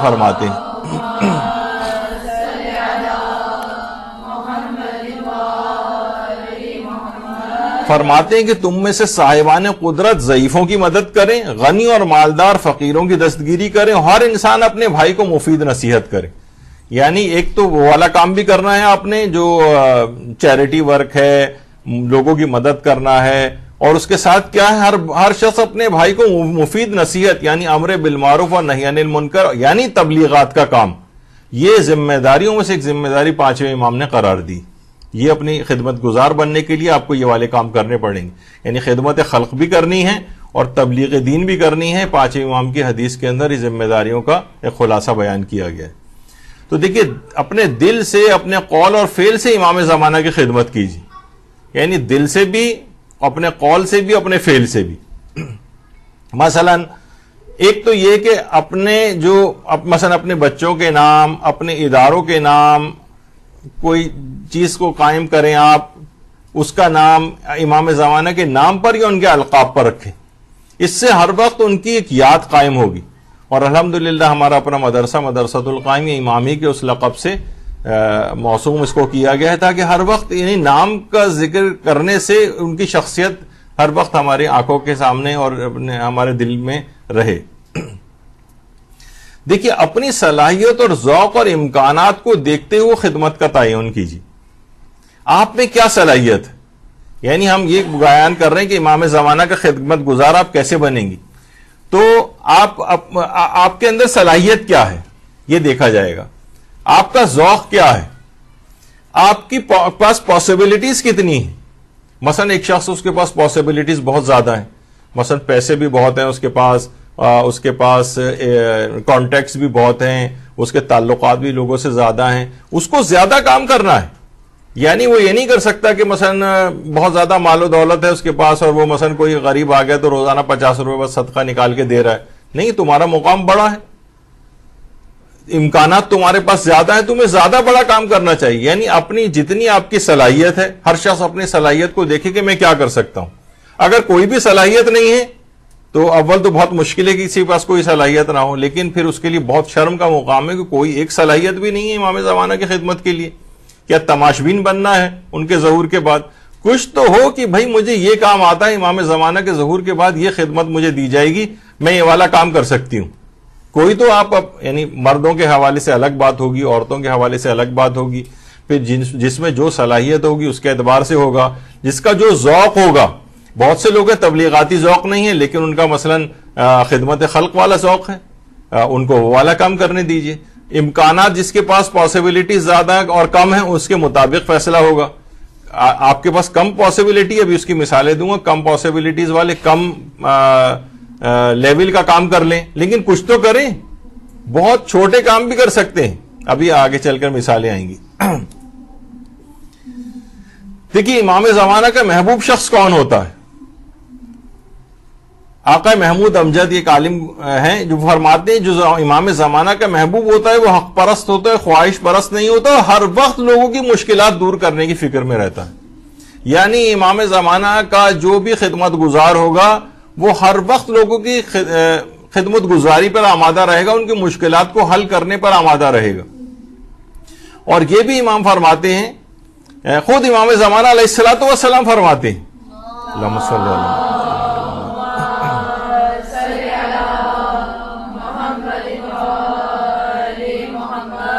فرماتے ہیں اپنے آپ کو لوگوں کے حوالے کر دو اور اپنے بیٹھنے کی جگہ دہلیز کو قرار دو اور لوگوں کی حاجتوں کو پورا کرو. دروازے بند نہیں کرو، گویا ہر وقت دروازہ کھلا رہے، تم دہلیز پر بیٹھے رہو اور اپنے آپ کو لوگوں کے حوالے کرو. یعنی ایسا نہ ہو کہ تم بالکل اپنی ذمہ داریوں سے دور ہو کر دروازے بند کر کے اپنے چیزوں کو ذخیرہ کر کے اپنے آپ میں مگن ہو کر بیٹھے رہو. خود امام زمانہ علیہ السلام فرماتے ہیں اپنے اس طرح سے کرنا ہے کہ گویا اپنے آپ کو لوگوں کے حوالے کر دینا, اور اس قدر لوگوں کے درمیان میں رہنا ہے اس لحاظ سے کہ اپنے آپ بیٹھنے کی جگہ دہلیز کو قرار دو, لوگوں کی حاجتوں کو پورا کرو. اچھا اب دیکھیے کیا چیز ہو سکتی ہے. مثلا اگر کوئی شخص ہے وہ کہ آپ کسی کے اسکول فیس پے کر سکتی ہیں, کسی بچے کے مثلا مدرسے کی فیس پے کر سکتی ہیں, یعنی کوئی بھی دیکھیے یہ بھی سب کیا ہی سب چیزیں جو ہیں وہ بہرحال انہی طرح سے اس طرح سے چلتے ہیں. یعنی کوئی تو اپنی ذمہ داری لے لیں, مثلا لوگوں کی ضرورت کے مطابق مثلا کسی کو ایک بچہ, 2 بچے, 3 بچے یا ایک فیملی کے بچے جو غریب ہیں ان کی اسکول فیس اپنے ذمہ لے لیں. مدرسے فیس کے معنی یہ نہیں کہ یہ مدرسۃ القائم لوگ مانگ رہا ہے آپ سے, یعنی جو اپنے علاقے میں جہاں اس طرح سے ہوں, کیونکہ مدارس بھی بہرحال انہی چیزوں سے چلتے ہیں. ڈونیشن عام طور پر اس انداز سے لوگوں سے نہیں ملتے ہیں, صدقات وغیرہ تو لوگ دے دیتے ہیں عام طور پر معاشرے کے اندر, لیکن تبلیغات میں اس طرف رجحان نہیں. تو اس طرح سے لوگوں کی کہ بھئی ایک بچہ, 2 بچے, 3 بچے, ان کی تعلیم کا خرچہ میں اٹھاؤں گا, اور کون سی اتنی زیادہ کوئی فیس ہوتی ہے, مثلا 500, 800, 1000, اس سے زیادہ تو کہیں پہ بھی نہیں ہوتی. تو یہی ایک خدمت کم سے کم اپنے ذمے لے لیں. یعنی خدمت گزار بننے کا ایک طریقہ یہ بھی ہے کہ آپ یہ والا کام کر لیں. یہ میں چند ایک مثالیں دے رہا ہوں, اب اس کی ہزاروں مثالیں بن سکتی ہیں. یا مثلا کسی ایک شخص, غریب شخص کا خرچہ یا ایک خاندان کا ماہانہ خرچہ کوئی اٹھا لے. مثلا کوئی شخص آپ کو اب گروپ بنا لیں, 3, 4, 5 لڑکیوں خواتین کا گروپ بن جائے, آپ کہیں کہ ہم یہ والا چیریٹی کا کام کریں گے, اور بہت سی خواتین ایسا کرتی بھی ہیں, انہوں نے گروپ بنایا ہوا ہے جو میرے علم میں ہے, تو وہ اس طرح سے وہ دیکھتی ہیں کہ کہاں کس طرح سے پھر وہ ان کو خاموشی سے ان کی امداد کر دیتی ہیں. یعنی بہرحال یہ ایک انہوں نے اپنے ذمے کا کام پکڑا ہوا, یہ امام زمانہ کے خدمت گزار ہیں, انہوں نے ایک طریقہ کار کا انتخاب کر لیا ہے. اور ضروری نہیں کہ بس آپ کہیں کہ بس میں نے ایک شخص کا خرچہ اٹھا لیا ہے, بس یہ ایک کام ہو گیا, بس یہ کافی ہے. نہیں, امام زمانہ کی کئی خدمتیں بھی آپ اپنے ذمے لے سکتے ہیں, جیسے ابھی آگے چل کر آ رہی ہیں. آپ چاہیں تو اس کے ساتھ اس کو بھی ایڈ کر لیجئے. مثلا کسی خاندان ہے, اس کو راشن آپ دلوا دیں, ان کتابوں کا خرچہ اٹھا لیں, دواؤں کا, کسی غریب بیماروں کا دواؤں کا خرچہ آپ اٹھا لیں. یہ مختلف دیکھیے امکانات اور پاسبلٹیز میں ذکر کر رہا ہوں, ورنہ عام طور پہ لوگ سوچتے ہیں ہم کیا خدمت کریں. تو چند ایک چیزیں جو آپ کے علم میں پہلے سے, میں صرف ایک احساس دلا رہا ہوں کہ آپ کو اس طرح سے امام زمانہ کا خدمت گزار بن سکتے ہیں. اس میں آپ کا ذوق کیا کہتا ہے, آپ میں کیا صلاحیت اور امکانات ہیں, بس اس میں دیکھ لیجئے گا کہ آپ کیا کر سکتی ہیں. اسی طرح سے اب دیکھیں نا کہ جو لوگ ہیں, بہت سارے اس قسم کے افراد ہیں جو راشن بانٹنے کا کام کرتے ہیں. کتنے غریب افراد ہیں, ان کے آرام سے ان کے مہینے بھر کا راشن ہو جاتا ہے اور اطمینان کے ساتھ ان کی گزر بسر ہو جاتی ہے. تو اس طرح سے کتنے افراد ہیں. میں ایک مومن کو جانتا ہوں کہ جنہوں نے بہرحال اپنے کفارے اور فدیے اور اس طرح سے, اور الگ سے بھی باقاعدہ آٹے کے ٹرک جو ہے یہاں سے گلگت بلتستان اور کہاں تک جو ہے انہوں نے بھجوائے تھے, کہ لوگ وہاں پہ کئی مہینے تک جو ہے مثلا فصلیں اگتی نہیں ہیں سردی اور برف باری وغیرہ کی وجہ سے, تو ان کے ساتھ ایک بڑا مسئلہ ہوتا ہے. تو اس طرح سے ان کا ایک غذائی جو خرچہ ہے وہ انہوں نے اپنے طور پر پورا کر دیا. اسی طرح سے مثلا کسی کو جاب آپ نے دلوا دی, کوئی ملازمت دے دی, یا کوئی چھوٹا کاروبار کروا دیں. دیکھیے بہت سے, ہم ابھی کچھ ہی دن پہلے شہید سبت جعفر کی جو ہے وہ شہادت کی برسی وغیرہ منائی گئی تھی. تو ان کی ایک اور خصوصیت یہ تھی, جو ان کے قریبی جاننے والے بتاتے ہیں, کہ وہ مثلا کسی بھی شخص کو ٹھیلا خریدوا دیتے تھے, دکان میں سامان ڈلوا دیتے تھے, کہ اس کا کام کتنے ہی انہوں نے اس طرح سے غریب لوگوں کو باقاعدہ اپنے پاؤں پہ کھڑا کر دیا. ٹھیک ہے وہ چھوٹے لیول پر صحیح, لیکن ضروری نہیں کہ ہم کسی کو بس گاڑی کا شو روم ہی دماغ میں آئے کہ ایسا کوئی کام کروا کے دیں. نہیں, کوئی بھی چھوٹا سا کوئی چھوٹی جاب دلوا دیں, کوئی ملازمت دلوا دیں یا دے دیں اپنے پاس, یا کوئی چھوٹا موٹا کاروبار کروا دیں کہ اپنے پیروں پر کھڑا ہو جائے. کہا جاتا ہے نا, مچھلی کھلانے سے بہتر ہے کہ آپ اس کو مچھلی پکڑنا سکھا دیں, تو اپنے پاؤں پہ خود ہی کھڑا ہو جائے گا وہ. تو یہ بھی ایک خدمت ہو سکتی ہے اس لحاظ سے کہ امام زمانہ خدمت گزار. کسی کو قرآن پڑھنا سکھا دیں, قرآن پڑھنا. دیکھیے اب کتنی ہی خواتین ہیں ایسی کہ جو مثلا کچھ کی قرات بہت اچھی ہوتی، کچھ نہیں تو اپنے عزیز رشتہ دار کے کسی 1 2 3 بچوں کو پکڑ لیں. بہت سارے لوگ بلکہ اب یہ چاہتے بھی ہیں کہ کسی طرح سے جو ہے ہمارے بچے قرآن پڑھنا سیکھ جائیں، چاہے وہ مدرسے نہیں بھیجتے، لیکن بہرحال ہر شخص کی خواہش ہے کم سے کم قرآن تو پڑھنا اس کو آ جائے. تو کم سے کم ایک یہی صلاحیت کو استعمال میں لے کر آئیں. مثلا کسی کو اچھا قرآن یعنی اپنی صلاحیت میں اضافہ کریں اور قرآن کو پڑھنا اگر کسی کو سکھا سکیں. تو مثلا امام زمانہ علیہ السلام کا ظہور ہو جائے اور مدارس میں قرآن پڑھانے والوں کی ضرورت ہو، تو آپ کو ایک چیز ہوگی، آپ کہیں گے اس خدمت کے لیے میں حاضر ہوں، میں نے یہ چیز سیکھی ہوئی ہے، تو آپ کو کوئی نہ کوئی خدمت اس زمانے میں دے دی جائے گی. تو وہ غیبت میں بھی آپ نے خدمت انجام دی اور ظہور کے بعد بھی خدمت کے قابل بنی. تو یہ کم سے کم اس طرح سے ہو جائے. مثلا کسی کا وضو، غسل و تیمم یا نماز وغیرہ صحیح کروا دیں، وضو صحیح کروا دیں. کیونکہ جب بھی کہیں، ابھی دیکھیے پتہ نہیں آپ میں سے کتنی خواتین آئیں کتنی خواتین نہیں آئیں، لیکن جو آئیں انہوں نے اپنے وضو کو، یہاں پر ابھی جو وضو کا ایک ورکشاپ ہوا تھا جس میں وضو کی چیکنگ وغیرہ کی گئی تھی، تو بہت سی خواتین کی کافی غلطیاں نکلی اس میں. اسی طریقے سے کسی خاتون کا ایک دفعہ آپ نے غسل بالکل ٹھیک کروا دیا. تیمم کرنا، میجورٹی کو تیمم کرنا نہیں آتا ہے اور نہ اس کے مسائل سے واقفیت ہوتی. تو ایک مرتبہ بھی اگر آپ نے کچھ محنت کر کے وضو، غسل و تیمم یا نماز، قرات وغیرہ صحیح کروا دیا، وہ جتنی بھی پوری زندگی میں عبادتیں انجام دے گا ان سب کے ثواب میں آپ شریک ہو جائیں گے. اور یہ کتنی بڑی خدمت ہے امام زمانہ علیہ السلام کی کہ آپ لوگوں کی ان عبادات کو ٹھیک کروا دیں. ورنہ لوگ کتنا زیادہ پریشان ہوتے ہیں کہ ہم نے اپنی پوری زندگی گزار دی اور کوئی عبادت کسی کی باطل ہو جائے. تو آپ کا ایک بہت بڑا رول اس میں بنے گا، وضو، غسل و تیمم اور نماز وغیرہ کو صحیح کروانا. اپنے اندر یہ صلاحیت پیدا کریں. جب مدرسے کے اندر پڑھ رہی ہیں تو یہ سب چیزیں آپ کو آنی چاہیے. یا اب وہ تو کہ بہت ساری طالبات کے اپنے وضو، غسل اور تیمم جو ہے وہ غلط نکل رہے ہوں، تو اپنے آپ کو اس لحاظ سے بہتر کرنا ہے. اچھا اب دیکھیے، امام زمانہ کے خدمت گزار بننے کی 2 طرح ہو سکتی ہیں، یا تو کل وقتی خدمت یا جز وقتی خدمت، فل ٹائم یا پارٹ ٹائم، جو بھی آپ کے لیے ممکن ہو. اگر کوئی شخص ایسا ہے کہ فل ٹائم خدمت انجام دے سکتا ہے، مثلا اس کے پاس پیسہ ہے، اس کے پاس یعنی اطمینان سے وہ زندگی گزار رہا ہے، یا زیادہ وقت وہ دے سکتا ہے تو وہ زیادہ وقت دے. یعنی اس کے پاس تونگری ہے، زیادہ مالداری ہے، زیادہ ہے، تو اس کو زیادہ وقت دے دینا چاہیے. وہ ٹھیک ہے، وہ ہو سکتا ہے کہ وہ کسی اور چیز کو اپنے قائم مقام بنا رہا ہو، اپنے مال کو. تو یہ بھی دونوں چیزیں، لیکن یہ کہ بہرحال یہ خود آپ کو دیکھنا ہے، اپنے امکانات کو دیکھتے ہیں کہ آپ پارٹ ٹائم خدمت گزار بننا چاہتی ہیں امام کی، یا فل ٹائم بننا چاہتی ہیں. جس کے جو بھی امکانات ہو. لیکن کوئی شخص کے پاس زیادہ ٹائم اور بہت کم ٹائم دے رہا ہو، آپ نے کہا میں تو صرف 10 منٹ والا بس دے سکتی ہوں، یعنی 24 گھنٹے میں صرف 10 منٹ امام زمانہ کے لیے. چلیں ابتدا ایسا کریں، پھر جب آگے بڑھے گا معاملہ تو انشاءاللہ اور بہتری آئے گی. اچھا، تبلیغاتی پوسٹ اور ویڈیوز ہی کو کم سے کم فارورڈ کر دیا کریں. اب تو ہر شخص کے ہاتھ میں موبائل فون بھی ہے، لیکن اس قدر سستی اور کاہلی وہ ہے نا کہ صاحب کو نے بتایا تھا کہ جناب آپ ایسا کیجئے کہ وزن آپ کا بڑھ رہا ہے تو آپ ایسا کریں کہ کوئی گیم وغیرہ کھیلیں. تو انہوں نے کہا ڈاکٹر صاحب میں گیم کھیلتا تو ہوں. کہا کون سا؟ کہا چیل اڑی کوا اڑا کھیلتے ہیں، مثلا ایک انگلی سے جو اٹھا کے کھیلتے ہیں. تو بھائی آپ کو یعنی لیزینس کو تھوڑا کم کریں، کچھ یعنی ایسا جس میں بھاگ دوڑ کچھ ہو. تو بہرحال تبلیغ اتنا معمولی سے کہ جسٹ فنگر کلک اوے ہے وہ چیز آپ کے، یعنی بس آپ کلک کریں گی اور وہ ہو جائے گی، پوسٹ فارورڈ ہو جائے گی اور تبلیغ میں آپ کا حصہ ہو جائے گا. وہ بھی نہیں کرتے. یعنی کم سے کم اتنا تو کم سے کم کر لیں. تو لوگوں سے کہتے ہیں نا کہ بھائی صرف بٹن ہی تو دبانا ہے. تو کہہ رہے ہیں اصل مسئلہ یہ کہ بٹن کون دبائے گا.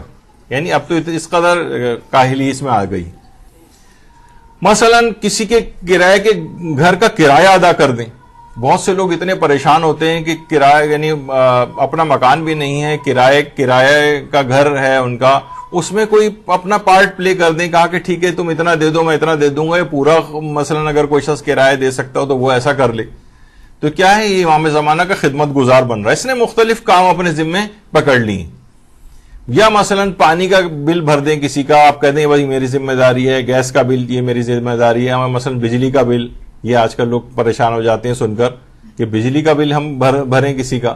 تو جتنے بھی امکانات ہو یہ کنٹریبیوٹ کر لیں. واقعتاً اس بل سے اچھے اچھے کمانے والے جو افراد جن کی تنخواہیں بھی بہتر ہیں وہ تک بھی پریشان ہو گئے کہ آدھے سے زیادہ تو بجلی کے بل کے اندر نکل رہا ہے مسئلہ. تو جو یعنی ابھی تک آپ نے دیکھا کہ بہرحال مالی اعتبار سے جو کوئی کنٹریبیوٹ کر سکے وہ ان چیزوں کے اندر کرے. یہ مختلف پاسبلٹیز میں سامنے رکھ رہا ہوں آپ کے، آپ وہ سب واقف بھی ہیں ان سے. اچھا، ایک بہت اہم چیز ہے کسی بھی صلاحیت کو مہارت کی حد تک لے جا کر خدمت کریں. یعنی آپ کے پاس ایکسپرٹیز ہو جائیں، ماہر ہوں. بھائی فلاں ہے تو فلاں خاتون سے جو ہے نا رابطہ کریں. جیسے کہ میں نے اس سے پہلے بھی کہا تھا کہ خواتین کے جو مخصوص مسائل ہیں مثلا ان میں کتنے مسائل ہوں گے. یعنی اگر آپ سارے بھی اگر آپ کیلکولیٹ کریں تو چلیں بالفرض میں کہتا ہوں کہ 1000 مسئلے چلیں، ورنہ نہیں ہوں گے اتنے، کہیں اس سے کم میں مسئلہ حل ہو جائے گا. لیکن 2 مہینے 3 مہینے کی پوری کوشش کا کوئی آپ ایک گروپ بنا لیں کہ ہم اس کے اندر پوری مہارت حاصل کریں گے. ایک دفعہ بہت زمانہ طالب علم کے بالکل ابتدائی دور میں مثلا اجتہاد و تقلید کے جو بھی فقہی احکام ہیں تو اتنا اس کو آگے پیچھے کر کے میں نے اپنے طور پر اتنے ممکنہ سوالات بنا کے تقریباً 1000 سوال جواب بنائے تھے کہ جس سے کہ کوئی بھی تقلید کے لحاظ سے اجتہاد کے لحاظ سے اگر کوئی پوچھے یا مثلا تو کہیں سے کوئی سوال مس نہ ہونے پائے. تو میں اپنے استاد محترم مولانا صادق حسن قبلہ کو میں باقاعدہ اتنے سارے پوری ایک بکلیٹ ٹائپ کی فرضی سوال بھی ہوتے تھے اس میں میجورٹی وہ بنا کے دیتا تھا. مولانا لے جاتے تھے، اگلے درس میں جب آتے تھے تو ان سب کے جوابات لکھے ہوتے تھے. اس طرح سے کر کے تقریباً 1000 سوال. اب کیا ہو گیا، اتنی طرح سے اس کے اندر میں نے دیکھ لیا کہ کہیں سے کوئی سوال مس نہیں ہو سکتا. تو اسی طرح سے ایک آپ بنا لیں کہ بھئی جتنے ممکنہ سوالات ممکن ہو سکتے ہیں خواتین کو پیش آ سکتے ہیں اپنے مخصوص مسائل میں، کیونکہ خواتین عام طور پر مردوں سے نہیں پوچھتی ہیں، تو آپ اپنی صلاحیت کو مہارت کی حد تک لے جائیں. نہ صرف یہ کہ ابھی بھی خواتین ہیں جو یہاں پر اتنے سالوں سے پڑھ رہی ہیں، 12 14 سال سے، 15 سال سے، اور پھر وہی سوال خواتین کے احکام کے وہ ہم سے پوچھ رہی ہوتی ہیں یا اور دیگر جو صحیح علماء ہیں ان سے دریافت کر رہی ہوتی ہیں. تو یہ تو خود آپ کو ہی مہارت حاصل کر لینی چاہیے تھی نا. اور پھر عورتوں کے اتنے مسائل کی پیچیدگیاں ہیں وہ خواتین ہی کمفرٹیبل ہوتی ہیں تو پوچھتے ہیں. کتنے لوگ آ کر پوچھتے ہیں کہ ہمیں کوئی خاتون کا بتا دیں کہ جو جن مسائل کی مہارت رکھتی ہوں. تو ایک آدھ کے علاوہ کوئی ہے ہی نہیں، اور وہ بھی کتنے خواتین کے مسائل کو حل کریں گی، ان کے اپنی بھی ذمہ داریاں چیزیں اور مصروفیات ہیں. تو اس میں بہت بڑی تعداد چاہیے خواتین کی کہ جو اس اپنی کسی بھی میں نے ایک مثال دی اس مہارت اس والے مسئلے کے اندر، تو وہ اپنی مہارت کو بڑھائیں اور یعنی اپنی صلاحیت کو لیتے ہوئے ایکسپرٹیز کی حد تک جو ہے اس کو لے جائیں، تاکہ خواتین کی کچھ تو ہو کہ ہم مثلا ہمارے پاس 25-30 خواتین کے نمبر ہوں یا تو کبھی بھی کسی کو کوئی مسئلہ ہو تو وہ ان خاتون سے دریافت کر لیں، لیکن یہ کو صحیح طور پر انہوں نے ان چیزوں کو سیکھا ہوا ہو، علماء سے، کتابوں سے، کہ مہارت ہو، باقاعدہ سرٹیفائیڈ ہو، کہ ورنہ تو پتہ چلا کہ وہ غلط سلط مسائل لوگوں کو بتا رہی. تو یہ ایک مثال میں نے دی ہے. جیسے یہ فقہی خواتین کے فقہی احکام میں مہارت. اچھا، اتنی بات اور بتا دی جائے کہ دیکھنے میں آتا ہے، ویسے آگے چل کر بھی اس کا تذکرہ آئے گا، کہ جب خواتین حج پر جاتی ہیں، حج کے لیے جاتی ہیں، وہاں پر اتنے دقیق اور پیچیدہ مسئلے خواتین کے بعض اوقات ہو جاتے ہیں کہ اگر مثلا بعض خواتین کا حج افراد، سب لوگ حج تمتع کر رہے ہیں، ان کا فریضہ حج افراد بن جاتا ہے. ایک حج کی ایک قسم ہوتی ہے، یعنی اپنے مخصوص ماہانہ مسائل کی وجہ سے بعض چیزوں میں ان کو حج افراد کرنا ہے، یا اور انہوں نے حج تمتع کی نیت کر کے عام لوگوں کی طرح سے حج کر لیا تو ان کا حج باطل ہو جاتا ہے. پورا کاروان حج تمتع کر رہا ہے، ان کو حج افراد کرنا ہے، لیکن وہاں پر خواتین کو پتہ ہی نہیں ہوتا. بعض اوقات یہ ہوتا ہے کہ مثلا استحاضے کی بہت سی حالتیں ایسی ہوتی ہیں، کثیرہ ہے مثلا، تو ایک دن میں 3 غسل کرنے، یا مثلا استحاضہ کے اندر یہ بھی ہوتا ہے ہر نماز کے لیے، یعنی طواف کے لیے الگ وضو کرنا ہے، نماز کے لیے الگ وضو کرنا ہے. تو اتنے اس کے اندر دقیق چیزیں آ جاتی ہیں. تو اس کے اندر کوئی خاتون ہو میرے اعتبار سے، یعنی اگر میرا بس چلے تو ہر کاروان میں ایک ایسی خواتین کے مسائل کی ایکسپرٹ جو ہیں، کیونکہ تقریباً آدھی خواتین تو پہ مشتمل ہوتا ہے کاروان، اور ان کے یہ سب مسائل ہوتے ہیں، تو وہاں پر بہت پیچیدگیاں اور پریشانیاں دیکھنے میں آتی ہیں خواتین کے، اور وہ جھجکتی بھی ہیں اور اکثر اپنا حج الٹا سیدھا جس طرح سے بھی ہے وہ کر کے آ جاتی ہیں. تو آپ کہیں کہ بھائی میں یہ والی خدمت ہو سکتا ہے کہ جب میں اتنی مہارت ہو جائے تو اور اتنی اویئرنیس ہو جائے کاروانوں میں، تو وہ ایک خاتون جس طرح مرد ایک عالم کے طور پر جاتا ہے، یہ خواتین کے اس کے لیے ان کو بھی اپنے ساتھ لے جایا جائے، خدمت انجام دیں. یعنی میرا وہی مقصد ہے کہنے کا کہ آپ کو اس میں مہارت کی حد تک لے کے جائیں. یعنی امام زمانہ کے ایک عام سے سپاہی بننے کے بجائے تھوڑا سا اپنا گریڈ بڑھانا چاہیے، ایک ماہر کے طور پر ہو، تاکہ آپ کو اس زمانے میں بھی آپ کو ہاتھوں ہاتھ لیا جائے اور امام کی خدمت گزار کے طور پر کسی جگہ لگایا جائے. اسی طرح سے کچھ خواتین یا مرد حضرات بھی اس کے اندر کیونکہ آپ براہ راست مخاطب ہیں تو اس وقت خواتین کے لحاظ سے میں بات کہہ دیتا ہوں، لیکن یہ بات تو اور لوگ بھی سنیں گے جب یہ نشر ہوگی. تو بہرحال تربیت اولاد کے سلسلے میں علمی مہارت، کتنی خواتین ہیں اور ان کا ہوتا ہے کہ ہر عمر کے بچوں کے اعتبار سے تربیت کا الگ ایک طریقہ کار ہوتا ہے. کسی ایک گھر میں اگر 5-6 بچے ہیں تو ہر بچے کی نفسیات الگ ہے، ہر بچے کی سائیکی الگ ہے، ہر بچے کو الگ طرح سے ٹریٹ کرنا ہے، کیسے کرنا ہے، کیا کرنا ہے، سب بے تربیت بچے جو ہیں پل رہے ہیں. صرف ایک غذائی تربیت ان کو مل رہی ہوتی ہے، یعنی کھانا وانا مل رہا ہے، وہ بھی اب تو فاسٹ فوڈ اور اس طرح کی چیزیں ہو گئی ہیں، ورنہ کوئی اور تربیت لوگوں کو پتہ ہی نہیں ہمیں تربیت کیسی کرنا ہے. جس وقت زمانے حمل چل رہا ہو اس وقت تربیت کیسے کرنا ہے، وضع حمل کے دوران، پھر ابتدائی سالوں میں جس وقت بچہ دودھ پی رہا ہوتا ہے اس وقت کی تربیت، اور اچھا ان کی ذہنی تربیت، مذہبی تربیت، جسمانی تربیت، فکری تربیت، بچوں کی بہت ساری تربیت کی اقسام ہیں. ہمارے یہاں تقریباً تربیت اولاد پہ 12 لیکچرز ہو چکے ہیں جو مرحلے وار تربیت کے سلسلے میں، لیکن اس میں اپنی ایکسپرٹیز کو اپنی بڑھائیں. تربیت اولاد کے سلسلے میں عملی مہارت آپ پیدا کریں کہ آپ کو سیمینار کیے جائیں، ورکشاپس بلوائے جائیں، انعقاد کیا جائے، اس میں آپ کو بلوایا جائے کہ بھئی وہ خاتون تربیت اولاد کے سلسلے میں بڑے حل بتاتی ہیں کہ کب کس ایج کے مطابق کیسی خدمت ہونی، یعنی بچوں کی تربیت کیسی ہونی چاہیے. تو کم سے کم اسی خدمت کو اپنے ذمے لے لیں. آپ کتابوں کا مطالعہ کریں، درسوں کا مطالعہ کریں. تربیت اولاد کی کتنی کتابیں اویلیبل ہیں، علماء کے جو وہ ہیں دروس، ان سے استفادہ کریں اور ایک صلاحیت کو حاصل کریں. اب ہوگا کہ جناب یہ خدمت گزار خاتون یہ تربیت کر رہی ہے بچوں کے حوالے سے، آپ کو بلایا جا رہا ہے اس میں. اگر بالکل سطحی اور عام سی معلومات ہیں آپ کو تو آپ کو کون بلائے گا؟ یعنی ایک اس پہ ایک لیول پہ لے جائیں گے تو پھر آپ کو بلایا جائے گا نا. تو اس کے لیے کوئی بہت زیادہ محنت نہیں، کوئی ایک اس کا انتخاب کیجئے اور مشکل سے 6 مہینے بھی نہیں لگیں گے کہ آپ کو بڑا ایک، اور جیسے جیسے آپ اس میں آگے بڑھیں گی تو آپ کو اور چیزیں اپنا علم مطالعہ اور وہ سب بڑھاتی جائیں معلومات کو، تو اور زیادہ کارآمد بنیں گی. یہ بھی ایک مثال اس کی ہو سکتی ہے. خانگی امور میں مہارت، خانگی امور میں مہارت سے مراد یہ کسی آپا کی پٹاری ہے اس طرح کی چیزیں نہیں کہ کھانے پکانے، وہ تو سبھی کھانے پکانے وغیرہ کر لیتے ہیں. یعنی گھرداری اوور آل کیسے کی جاتی، شوہر کو مثلا کیسے ٹیکل کیا جائے، ساسوں کو کیسے کیا جائے، گھر کے ماحول کو کیسے بہتر رکھا جائے، لڑائی جھگڑوں کو کیسے اوائڈ کیا جائے، کیسے مل جل کے رہا جائے، یعنی اور اس طرح کے خانگی امور. اس میں اتنی لوگوں کو اور خواتین کو وہ کرنے کی ضرورت ہے، ایجوکیٹ کرنے کی ضرورت ہے کہ پورے خاندان تباہ برباد ہوتے نظر آ رہے ہیں کیونکہ ان کو پتہ ہی نہیں کہ ہمیں ڈیل کیسے کرنا ہے. مثلا بالفرض ساس بہت خراب بھی اگر ہے آپ کو، اس کو کیسے ڈیل کرنا ہے، شوہر میں کوئی خرابیاں نظر آ رہی ہیں اس کو کیسے ڈیل کرنا ہے، لیکن یہ پتہ ہی نہیں ہے کسی کو. آپ اس میں مہارت حاصل کر لیں. یہ بھی بہت چیزیں ہو سکتی ہیں لیکن ابھی اتنا وقت نہیں. اسی طرح عبادی مسائل میں مہارت حاصل کرنا، سکھانا. نمازوں کو آپ دیکھیں، عورتوں کی نمازوں میں اتنی غلطیاں نظر آتی ہیں کہ چھوٹے چھوٹے بہت سارے مسئلے، یعنی آپ اس کی اسپیشلسٹ بن جائیے. کتنے علماء ایسے ہیں جنہوں نے اس کام کو خود پکڑ لیے جبکہ وہ عالم بہت بڑے تھے. میں نے ایک دفعہ ذکر کیا تھا نا، ایک عالم تھے کہ جو کہ صرف انہوں نے وضو اور یہ نماز کو ٹھیک کرنے کا، ایک گاؤں میں جاتے تھے، پورے گاؤں کا وضو ٹھیک کرواتے تھے، نماز ٹھیک کرواتے تھے، اگلے گاؤں چلے جاتے تھے، جبکہ وہ علم میں بہت بڑے مقام پر فائز تھے.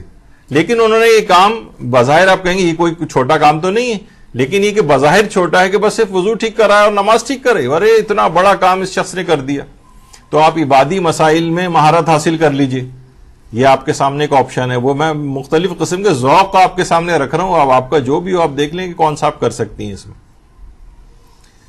کاؤنسلنگ، لڑائی جھگڑے جو ہو رہے ہوتے ہیں، کتنے لوگ ہیں یعنی خاندان، اب کیونکہ دیکھیے خاندان ہی میں سے کوئی آدمی اگر بیچ بچاؤ کے لیے آتا ہے تو وہ کہیں نہ کہیں پارٹی بن جاتا ہے کہ جناب یہ تو ان کے حمایتی ہیں، تو اس خاندان والے ہیں، تو یہ ہے وہ ہے. اب وہ بیچارہ اپنے طور پر کتنا ہی میل ملاپ کی کوشش کرے لیکن اس پہ چھاپ لگ جاتی ہے کہ تو انہی کی بات کرے گا کیونکہ ان کا رشتہ دار ہے مثلا. اچھا, اب کاؤنسلنگ میں کوئی تھرڈ پرسن, کوئی باہر سے کوئی آدمی جو اس میں وہ مہارت اس کی ہو جائے, یعنی ابھی کچھ ہی عرصے پہلے شاید اگست 2020 میں آیت اللہ محمد علی تسخیری کا انتقال ہوا. تو یہاں پر پاکستان میں بھی کچھ افراد جو شوہر و بیوی وغیرہ میں اختلافات آپس میں ہو جاتے تھے, تو آیت اللہ تسخیری نے اپنے کچھ شاگردوں کو اپوائنٹ کیا ہوا تھا کہ جو ایران سے فون کر کے کاؤنسلنگ کرتے تھے. کاؤنسلنگ ایران سے, یعنی ایران سے فون یہاں کرنا, کتنے اس کے خراجات اور وہ سب کچھ ہوتے ہوں گے, اور بعض اوقات 1-1 گھنٹے 1.5 گھنٹے تک کاؤنسلنگ, اور اس طرح سے انہوں نے کئی مہینوں تک کی, بلکہ سال 1.5 سال تک بھی کاؤنسلنگ کی ہے اور پھر اس خاندان کے مسئلے کو حل کر دیا. بعض اوقات اتنا نہیں بھی ہوتا, لیکن بہت سے پیچیدہ کیسز میں زیادہ دنوں تک سمجھانے کی ضرورت ہوتی.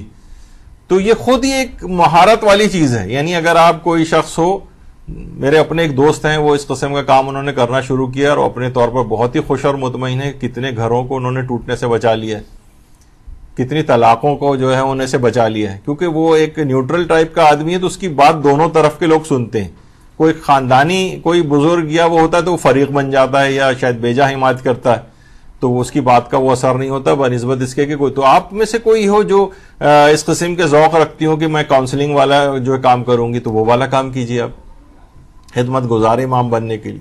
کوئی علمی طور پر آگے بڑھنا چاہتا ہے, بہت سے طالب علم ہوتے ہیں کہ وہ علمی طور پر تیزی کے ساتھ سفر طے کرتے ہیں, یعنی علمی لحاظ سے اپنے آپ کو آگے بڑھاتے ہیں. کسی کی سپیچ بہت اچھی ہے, تقریر بہت اچھی ہے, کیونکہ دیکھیے تقریر کا بھی بہت زبردست قسم کا فن ہے تبلیغ کے اندر. آپ دیکھتی ہیں نا کہ بہت سے ذاکرین جو ہے وہ کتنی غلط سب باتیں بیان کر رہے ہوتے ہیں, سب نہیں, یعنی جو مشہور ہیں اس انداز میں, تو ان کا کیا ہے, لیکن پھر بھی لوگ کیوں سنتے ہیں, کیونکہ ان کے پاس فن تقریر ہے. اور اس کے مقابلے میں ایک بہت ہی بڑا عالم بھی ہو اور اس کے پاس فن تقریر نہ ہو, تو لوگ اس کی بات کو اتنا نہیں سنتے, اس کے سننے والے بھی کم ہوتے.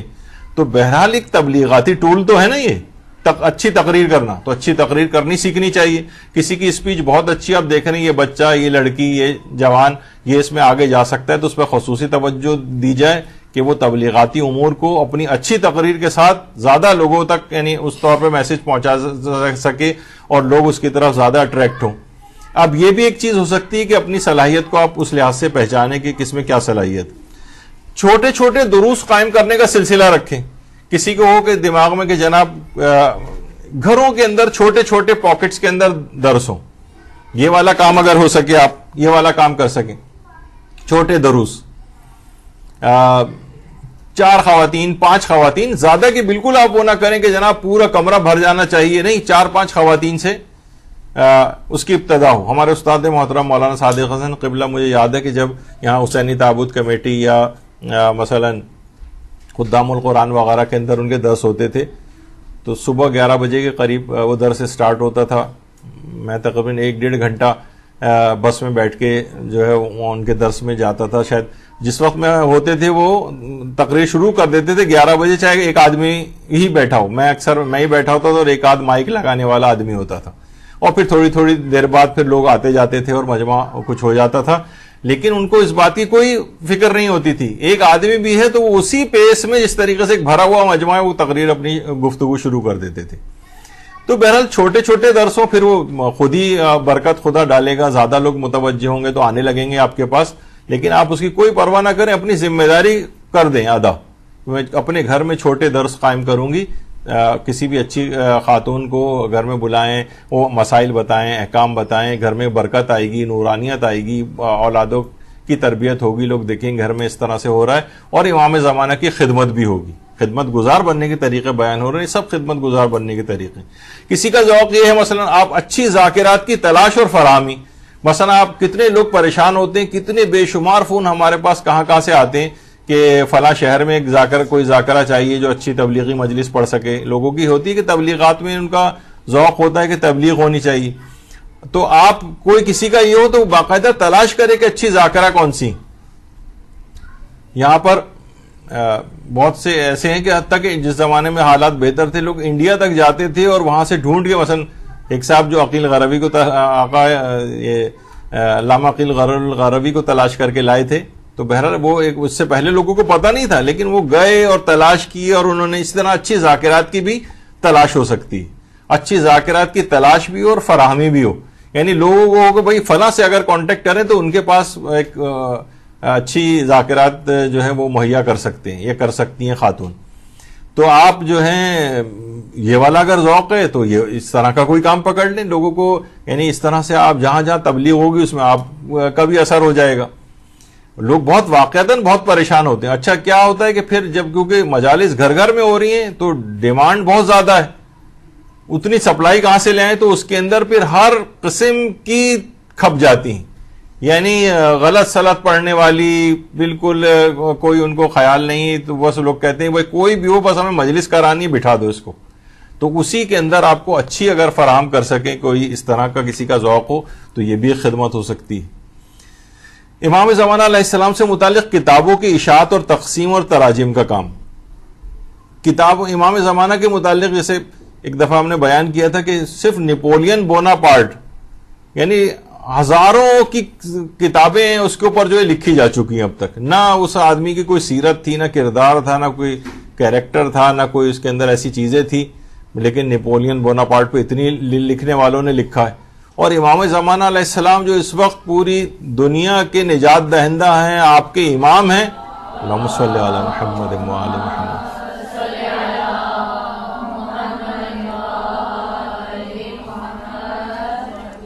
تو ان کے متعلق کتابوں کی اشاعت اور تقسیم ہونی چاہیے. ان کی جو کتابیں آلریڈی لکھی جا چکی ہیں ان کے ترجموں کا کام ہونا چاہیے. آپ کہیں بھائی اس کتاب کا ترجمہ میرے ذمے ہے، اس کی کتاب کی پرنٹنگ میرے یا ایک گروپ کے ذمے ہے، جو بھی آپ گروپ بنا لیں کہ بھائی ہم کتاب کی اشاعت امام زمانہ کی خدمت ہو جائے گی نا.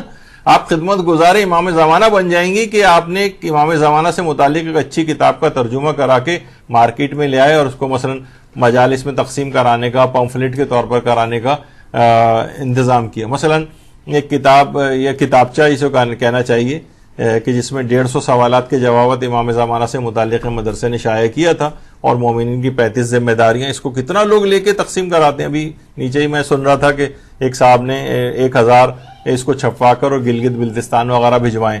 تو اس طرح لوگ یعنی اپنی ذمہ داری بہرحال لوگ اس طرح سے کہ ہم یہ والی خدمت انجام دے دیں، لوگ لیں اور امام کا پیغام ادھر، یہ بھی امام کی خدمت گزاری ہو جائے گی. اچھا، دینی اداروں کے کارکنان اور خدمت گزاروں کی کمک، یہ خود ایک اب اس سے مراد دیکھیے پھر یہ جب چیزیں بیان ہوتی ہیں نا تو یہ فوراً دماغ میں آتا ہے کہ شاید یہ اپنے ادارے اور اس کے لیے کچھ چاہ رہے ہیں. بالکل نہیں چاہ رہے. یعنی جو آدمی جہاں پر ہے اپنے ارد گرد افراد، ہم دیکھتے ہیں کہ اور جگہوں کی حالت ہم سے بھی زیادہ جو ہے وہ دگرگوں ہو سکتی ہے، تو ان جگہوں کے اوپر یعنی دین کے جو خدمت گزار کارکنان ہیں ان کو بھی تھوڑا اپلفٹ کرنا چاہیے.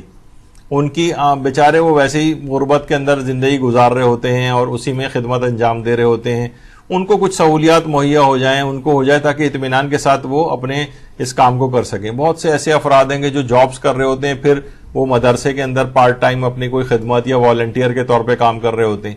تھوڑی اگر ان کو سہولت اور آسانی اور سانس لینے کی کچھ وہ پیدا ہو جائے سہولیات تو ان کی کمک ہو جائے گی. تو اس لحاظ سے یہ بھی ایک خدمت ہے. یا دینی اداروں اور مدارس سے تعاون اگر کوئی شخص جو ہے وہ کرنا چاہے،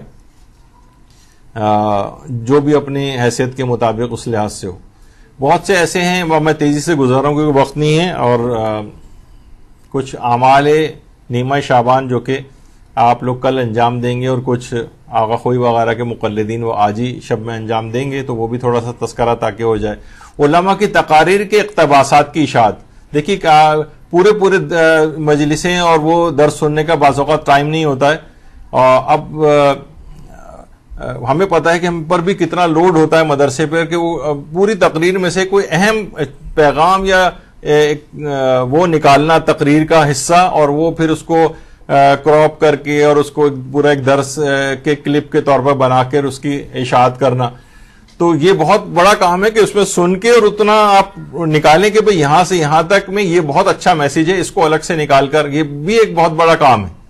اور اب وہی افراد ہیں لمیٹڈ، ہم اپنے لحاظ سے بات کر رہے ہوتے ہیں، وہی سن رہے ہیں، وہی کراپ کر رہے ہیں، وہی بنا رہے ہیں، وہی اس کو رینڈر کر رہے ہیں, وہی اپلوڈ کر رہے ہیں, یعنی اتنی ساری چیزیں جو ہیں کیسے کر سکتا ہے.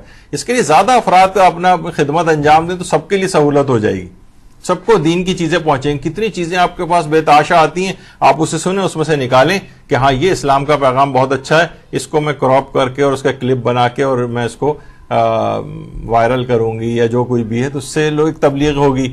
تو یہ بھی ایک خدمت ہو سکتی ہے.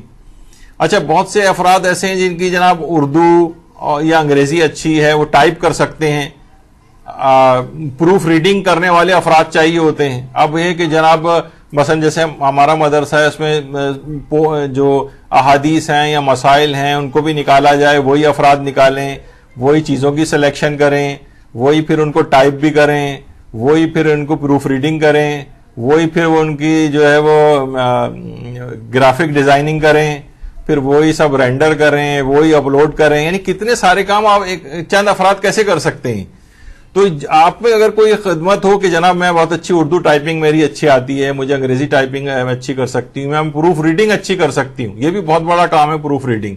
کسی کی اردو انگریزی اچھی ہے تو وہ غلطیاں نکالے, اسپیلنگ مسٹیکس وغیرہ نکالے, یہ سب کچھ کرے. تو یہ آپ کے سامنے ہے. بہت سے آئی ٹی کے اندر کوئی مہارت ہے تو وہ والی خدمت انجام دیں. پیپر بنانا اور چیک کرنا خود بہت بڑا کام ہے یہاں پر.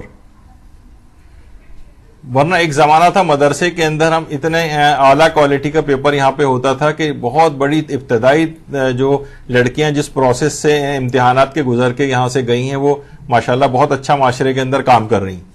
لیکن اب وہ اتنی ساری چیزیں ہو گئی ہیں کہ اب وہ اتنا توجہ نہیں ہے اس پہ. تو پیپر بنانا ہے, پیپر چیک کرنا ہے, یہ خود بہت بڑا کام ہے. تو اس میں اگر کچھ خواتین آگے آئیں اور وہ دیکھیں کہ ہم اس میں کیا خدمت انجام دے سکتے ہیں. یہ دیکھیں بہت ساری اپنی چیزیں ذوق کے مطابق ہیں. قرآن کی خدمت تو بھی ہم نے اس کا تذکرہ جو ہے کیا. اہم کاموں کی تکمیل پر انعامات, دیکھیے اس سے بہت شوق پیدا ہوتا ہے لوگوں کے اندر. یہ بھی خدمت ہے. کہ مجھے یاد ہے اچھی طرح سے جب ابتدائی مدرسہ شروع ہوا تھا اور اس کے ابتدائی سالوں میں ہم نے ایک حج کی یہاں پر کلاسز کروائی تھی, جو تقریباً 1-1.5 سال تقریباً وہ کلاسز رہی تھیں, چھٹیاں وغیرہ ساری ملا کر. اور اس میں انعام کیا تھا کہ جو بھی لڑکی اول آئے گی وہ اس کو حج پہ بھیجا جائے گا. اس کے لیے لوگوں نے کنٹریبیوٹ بھی کیا تھا. تو اتنی اچھی اس کے لیے لڑکیوں نے اس میں تیاری کی کہ 6-8 لڑکیاں فرسٹ آ گئیں. پھر اس میں قرآن دازی ہمیں کرنا پڑی, اور اس میں پھر ایک خاتون جن کا خود یہ کہنا ہے کہ ساری زندگی تصور بھی نہیں تھا مالی لحاظ سے کہ ہم کبھی ساری زندگی حج کر سکیں گے, اور اس کا نام نکل آیا تھا اس میں. اللہم صلی علی محمد.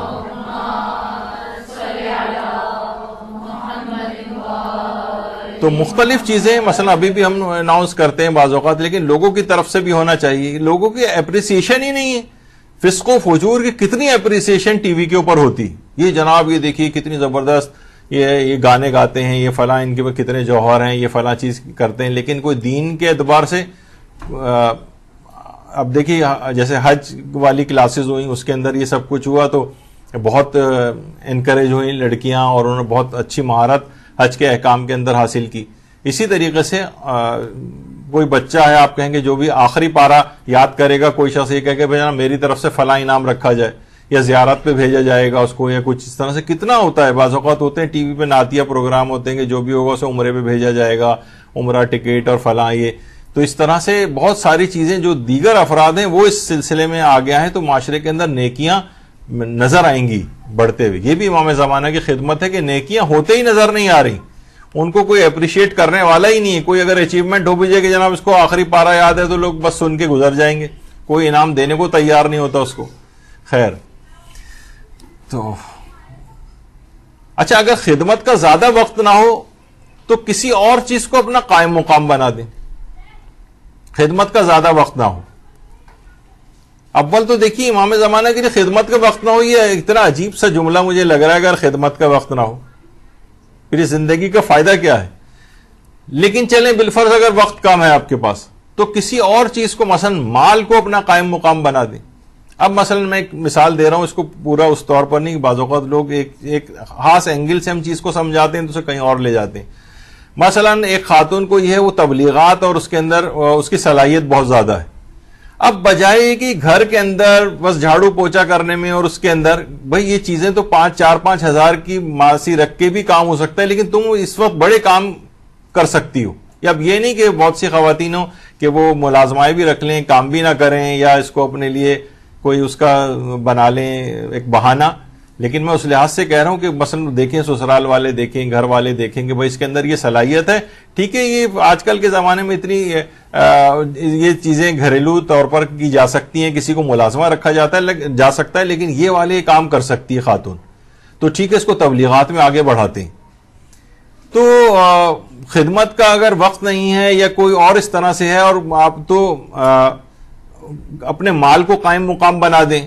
کوئی کہے کہ ٹھیک ہے میں وقت نہیں دے سکتا لیکن میں پیسے دے سکتا ہوں، میں یہ چیز نہیں کر سکتا لیکن میں اپنی فلاں صلاحیت کو استعمال کروا سکتا ہوں. کوئی نہ کوئی چیز کو قائم مقام بنائیں. مثلا جیسے کسی زبان میں مہارت ہو تو اس کو استعمال کریں. مثلا لوگوں کو بڑا فخر ہوتا ہے جناب ہماری انگریزی بہت اچھی، انگریزی اچھی. کتنے لوگ کہتے ہیں بھائی جو آپ کی پوسٹ آتی ہے اس کا انگریزی ترجمہ آپ کروائیں، جو درس ہیں اس میں انگلش سب ٹائٹلز وغیرہ لکھوائیں. کتنے لوگ ہیں جو اردو زبان کو اس طرح سے نہیں جانتے ہیں یا پڑھنا نہیں جانتے ہیں، تو وہ کہتے ہیں کم سے کم اس طرح سے. تو آپ میں اگر یہ صلاحیت ہے تو کیوں اس صلاحیت کو استعمال نہیں کر رہے؟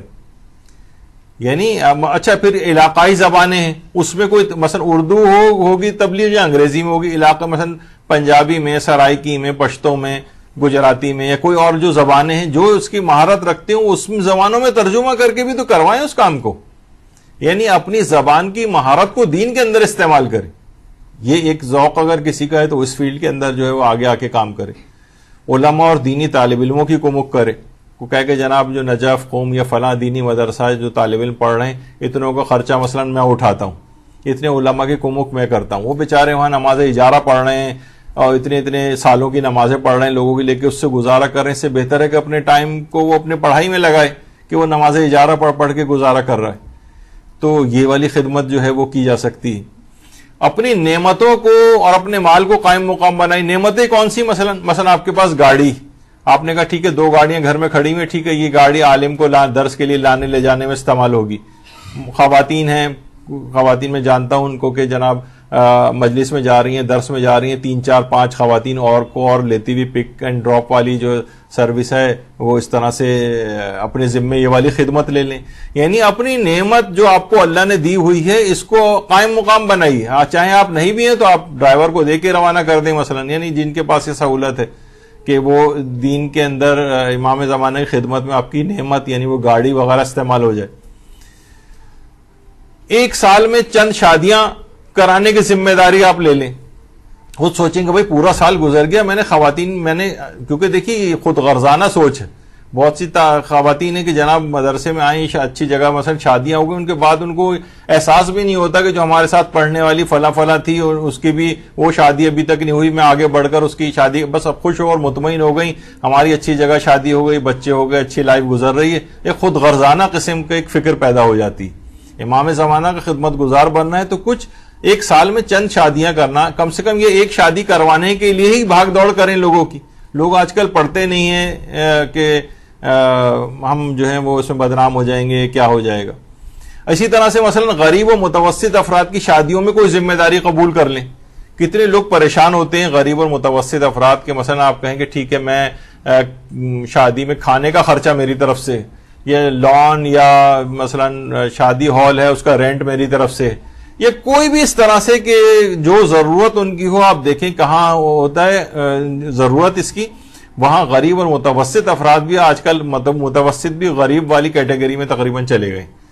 یعنی خرچے اتنے زیادہ بڑھ گئے ہیں، واقعتاً لوگ بہت زیادہ پریشان ہیں. البتہ وہ ضرور ہو کہ اسراف وغیرہ کی طرف نہ جائے معاملہ. جیسے میں نے ایک دفعہ پہلے بتایا تھا کہ دفعہ مجھے کسی نے ذمہ داری دی تھی کہ آپ تحقیق کریں، یہ بہت غریب ہیں، ان کا کیس یہاں پر آیا ہو. جب میں وہاں پر گیا تحقیق کے لیے تو پتہ چلا ایک میوزیکل پروگرام گلی میں ٹینٹ لگا کے ہو رہا تھا اسی شادی میں، جس کے لیے چندہ مانگا لوگوں سے جا رہا تھا. تو اس قسم کی بھی چیزوں میں خرچہ نہ ہو. یعنی جو جینون جو خرچے ہیں شادی کے اصلی بالکل اس کے اندر آپ پارٹیسپیٹ کریں غریب اور متوسط افراد کی. یہ ذمہ داری کم سے کم قبول کر لیں. یہاں پر رجحان اس کا نہیں ہے اجتماعی شادیوں وغیرہ کا، جس طریقے سے ایران میں بھی ہوتا ہے کہ ایک ساتھ اس میں خرچہ بھی بہت کم ہوتا ہے. یا مثلا کوئی شخص ہے اس کا ایسا ارینجمنٹ وہ کر لے کہ ایک وقت میں کئی افراد کی وہاں پر شادیاں ہو جائیں اور اس میں رینٹ وینٹ وہ فری کر دے، یعنی مختلف چیزیں ہو سکتی ہیں. یا مثلا گاؤں دیہات میں کنواں یا ٹیوب ویل وغیرہ کی جو ہے فراہمی وہ اگر ہو سکے وہ ہو جائے اس کے اندر. تو کتنے علاقے ایسے ہیں ثواب جاریہ والا کام ہو جائے گا، لوگوں کی ضروریات پوری ہو جائیں گی. البتہ اس کے اندر اس جو دھوکے باز مافیا ہے اس سے بھی آپ کو اویئر رہنا ہے کہ بعض اوقات ایک ہی ٹیوب ویل یا ایک کنواں ہوتا ہے لیکن پوری دنیا میں لے کے وہ 100 ٹیوب ویلوں اور 100 کنووں کے برابر پیسے جمع کر لیتے ہیں اپنے پاس اور دکھانے کے لیے ہوتا ہے کہ جناب ایک کنواں کھدوانا ہے. تو بہرحال لیکن یہ کہ بہرحال ایک خدمت ہی ہو سکتی ہے اگر کوئی شخص یہ کرنا چاہے. اچھا، اسی طرح سے بوڑھے افراد ہیں وہ اپنے تجربات سے فیض پہنچائیں. کتنا ایکسپیرینس بوڑھے افراد کا ہو چکا ہوتا ہے. یہ بوڑھے افراد اگر کاؤنسلنگ کریں، یہ جوانوں کی طرح سے نہیں ہوتا ان کا مسئلہ کہ فوری طور پر اس میں یعنی دوسرے لوگ بھی ان کا احترام کرتے ہیں سفید بالوں کی وجہ سے. یہ اپنے تجربات کو کام میں لے کر آئیں، فیض پہنچائیں لوگوں کو. یہاں کیا ہے کہ بوڑھے افراد عزب معطل بن کے گھر میں پڑے ہوئے ہیں، بہت ہوا تو اپنا نماز و روزہ کر لیا یا بس ٹی وی بیٹھے ہوئے چینل تبدیل کر رہے ہیں خالی. یعنی اپنے کتنے تجربات ہیں ان کے پاس، اتنا ایکسپیرینس ہے، کتنا کام میں لا سکتے ہیں امام زمانہ کے لیے. ملنسار جو خواتین ہیں جو بہت زیادہ خوش اخلاق ملنسار، وہ میچ میکنگ کا کام اپنے ذمہ پکڑ لیں. بہت لوگ پریشان ہیں، لوگ اپنی بیٹیوں کے لیے اپنے منہ سے کہتے پھر رہے ہوتے ہیں. اب تو خیر لڑکوں کے لیے بھی یہی پریشانیاں ہو گئیں.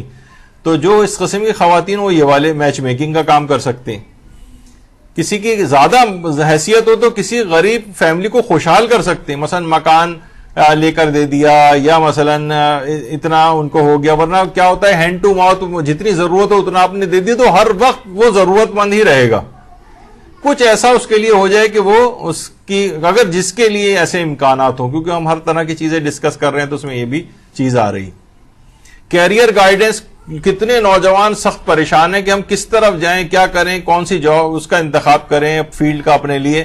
جو افراد ہیں جو اس میں ہیلپ کر سکتے ہیں وہ بالکل خاموش بیٹھے ہیں کہ ٹھیک ہے ہمارے بچے اچھی جگہ پہ لگے ہوئے ہیں، ہمارے ہر جگہ ہم سیٹ ہیں. تو دوسروں کے آگے بڑھ کر کوئی کمک ہی نہیں کرتے. کوئی کیریئر گائیڈنس نہیں ہے کہ جوان یعنی وہ سیچوریٹڈ جو فیلڈز ہیں پہلے سے بھری ہوئی ہیں انہی میں دوبارہ بھرتے چلے جا رہے ہیں. کچھ خالی چیزیں وہ بتائیں کہ کہاں کہاں تم جاؤ تو تم زیادہ کامیاب ہو سکتے ہو. اتنا وقت نہیں ہے ورنہ ان سب پہ بہت چیز لی جا سکتی تھی. مدرسہ قائم کریں خواہ ایک کمرے سے کیوں نہ ہو، یہ بھی ایک خدمت. لوگ سوچتے ہیں کہ مدرسہ قائم کرنا ہے تو بہت بڑا سیٹ اپ چاہیے اور بہت اس میں سہولیات چاہیے. نہیں، ایک کمرے سے قائم کریں اور پھر اگر بڑا ہو جائے تو پھر یعنی اس خود بخود وسائل اس میں آپ کے پیدا ہوتے چلے جاتے ہیں. اور کوشش کریں کہ اپنے گھر سے اس کا آغاز کریں. آپ کہیں کوئی بات نہیں کسی اور جگہ جائیں گے تو یہ رینٹ کا خرچہ اور فلاں چیز، میں اپنے گھر سے اس کا آغاز کرتی ہوں. ہفتے میں ایک درس کم سے کم جو ہے وہ رکھوا لیں اور سمجھیں ایک گھر کا اسی کے اندر ہی جو یعنی جس طرح ایک مدرسہ ہوتا ہے بس ایک کمرے سے اس کی ابتدا کریں. انشاءاللہ پھر وسائل خود بخود اخلاص سے کام کریں گے تو سارے وسیلے خود بخود پیدا ہوتے چلے جائیں گے. یہ تو ابھی آپ نے سن لیا کہ خواتین کے حج کے مسائل میں مہارت، اس میں بہت ضرورت ہوتی ہے وہاں پر. میراث کے مسائل میں مہارت، یقین کیجئے کہ کتنی خرابیاں اس مسئلے کے اندر ہیں. کوئی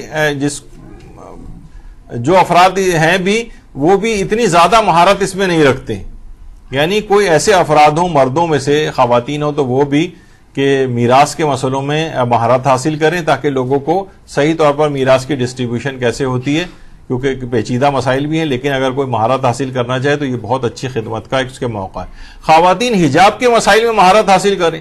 اتنے حجاب کے مسئلے ہیں کہ اتنی ورائٹی ہے ان مسائل کی کہ یہاں پر بھی ہم نے جو لیے تھے تو 6-7 گھنٹے کے کم سے کم وہ ہیں، 2-2 گھنٹے کے 3-4 کم سے کم کلاسز ہوئی تھیں. اتنے حجاب کے مسئلے وہ بھی شاید مکمل نہیں تھے.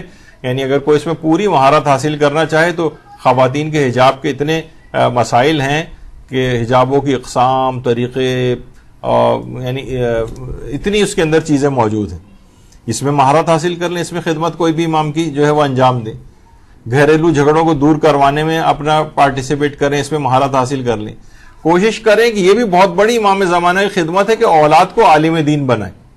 عالم دین، دیکھیے یہاں پر کیا ہوتا ہے کہ اچھا پڑھنے والا اس کو آپ کہتے ہیں انجینئر بنائیں گے، ڈاکٹر بنائیں گے، فلاں چیز بنائیں گے اور اس کو اکنامکس کی فیلڈ کے اندر ڈالیں گے.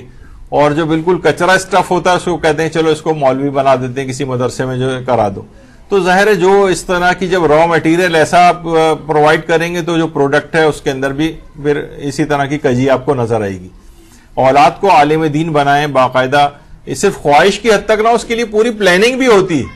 کتنے افراد ایسے میں جانتا ہوں اپنے رشتہ داروں میں جو کہتے تھے ہم پیدا ہوا تھا تو کہ اس کو ہم مجتہد بنائیں گے, اور مجتہد کیا وہ کچھ بھی نہیں بن سکے وہ, کیونکہ اس کے لیے ایسے حالات اور وسائل بھی اختیار کرنے ہوتے ہیں.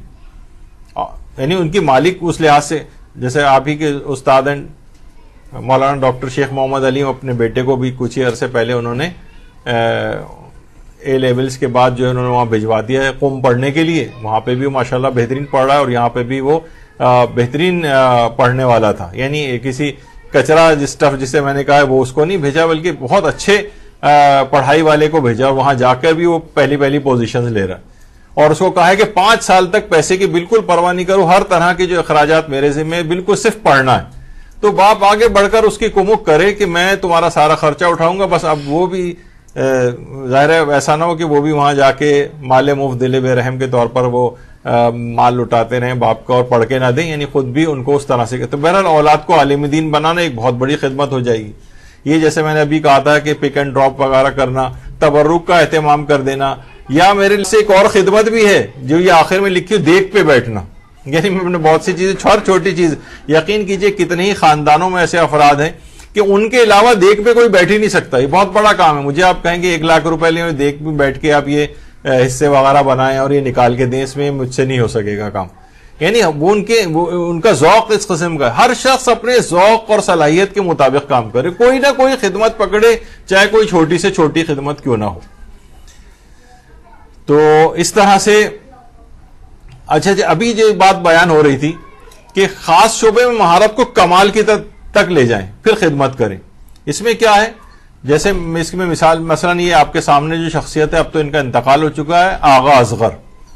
یہ شخصیت وہ ہے کہ یہ آپ یقین جانیں کہ اتنی مخلص ترین یہ شخص تھا, ایسی عظیم شخصیت ان کی تھی کہ انہوں نے غسل اور کفن سروس کا وہ کیا تھا, وہ بھی کی تھی مختلف گاؤں دیہات میں جا کر, اور ایسی لاشوں کو غسل دینا اور ان کو کفن پہنانا کہ ان کے خود بتاتے تھے کہ ان کے اپنے خاندان کے اندر اتنی مشکلات ہو گئی تھیں, ان کے بچوں کے رشتوں میں مشکلات ہو گئی تھی کہ اچھا وہ کفن والا بابا ہوبینی بہت منحوس ٹائپ کا معاذ اللہ سمجھا جانے لگا تھا. لیکن یہ خدمت انہوں نے پکڑ لی تھی, سمجھ میں آ گیا تھا کہ اس خدمت پتہ نہیں کتنے ہزاروں انہوں نے اس طرح سے غسل دیے ہیں مردوں کو قربتاً اللہ, کتنے لوگوں کو کفن کا انتظام کیا, ایسی لاشیں اور ٹکڑے ان کو غسل دینا کہ کسی کی بس کا کام نہیں. اچھا خواتین کے سلسلے میں بھی ایسی خدمت ہو سکتی, کتنی یہاں پر جو غسالہ ہیں, غسالہ وہ ایک آدھی کبھی کو بیمار بھی ہو سکتی, کچھ ہو سکتا ہے ان کے ساتھ, کوئی مصروفیت بھی ہو سکتی ہے. تو کیا ہے اگر وہ نہ ہو تو عورتوں کو غسل دینے والے کوئی نہیں, کیونکہ خواتین یہاں پر ان کے اویئرنیس ہی نہیں. یعنی آپ اس میں مہارت حاصل کریں غسل دینے میں, جن خواتین کا ایسا ذوق ہو, کفن پہنانے میں, یہ والی سروس, تاکہ اس طرح سے آپ اپنا نمبر لکھوا دیں, کبھی ایسا مسئلہ ہو تو آپ کو بلوا لیا جائے وہاں سے.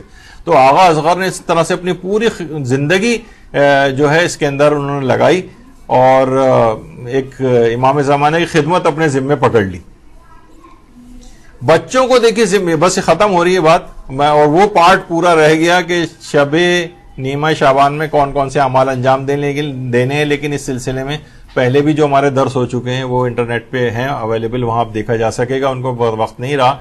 بچوں تک کو ذمہ داریاں دینے کا ابھی سے آپ عادی بنائیں. اس سے کیا ہے, مثلا جیسے یہی کم سے کم گھر میں بھی اس طرح کی ذمہ داری ہونی چاہیے کہ مثلا یہ چھوٹا بچہ ہے, پانی رکھنا تمہاری ذمہ داری ہے, کھانے سے پہلے ٹیبل لگانا, پلیٹیں اٹھانا, کبھی کبھار برتن دھونا, تھوڑا سا بچہ بڑا ہو گیا ہے, جاؤ گیس کا بل جمع کراؤ, فلاں چیز کو. اسی طرح سے اس کے بعد پھر دینی ذمہ داریاں انہیں دینا شروع کریں.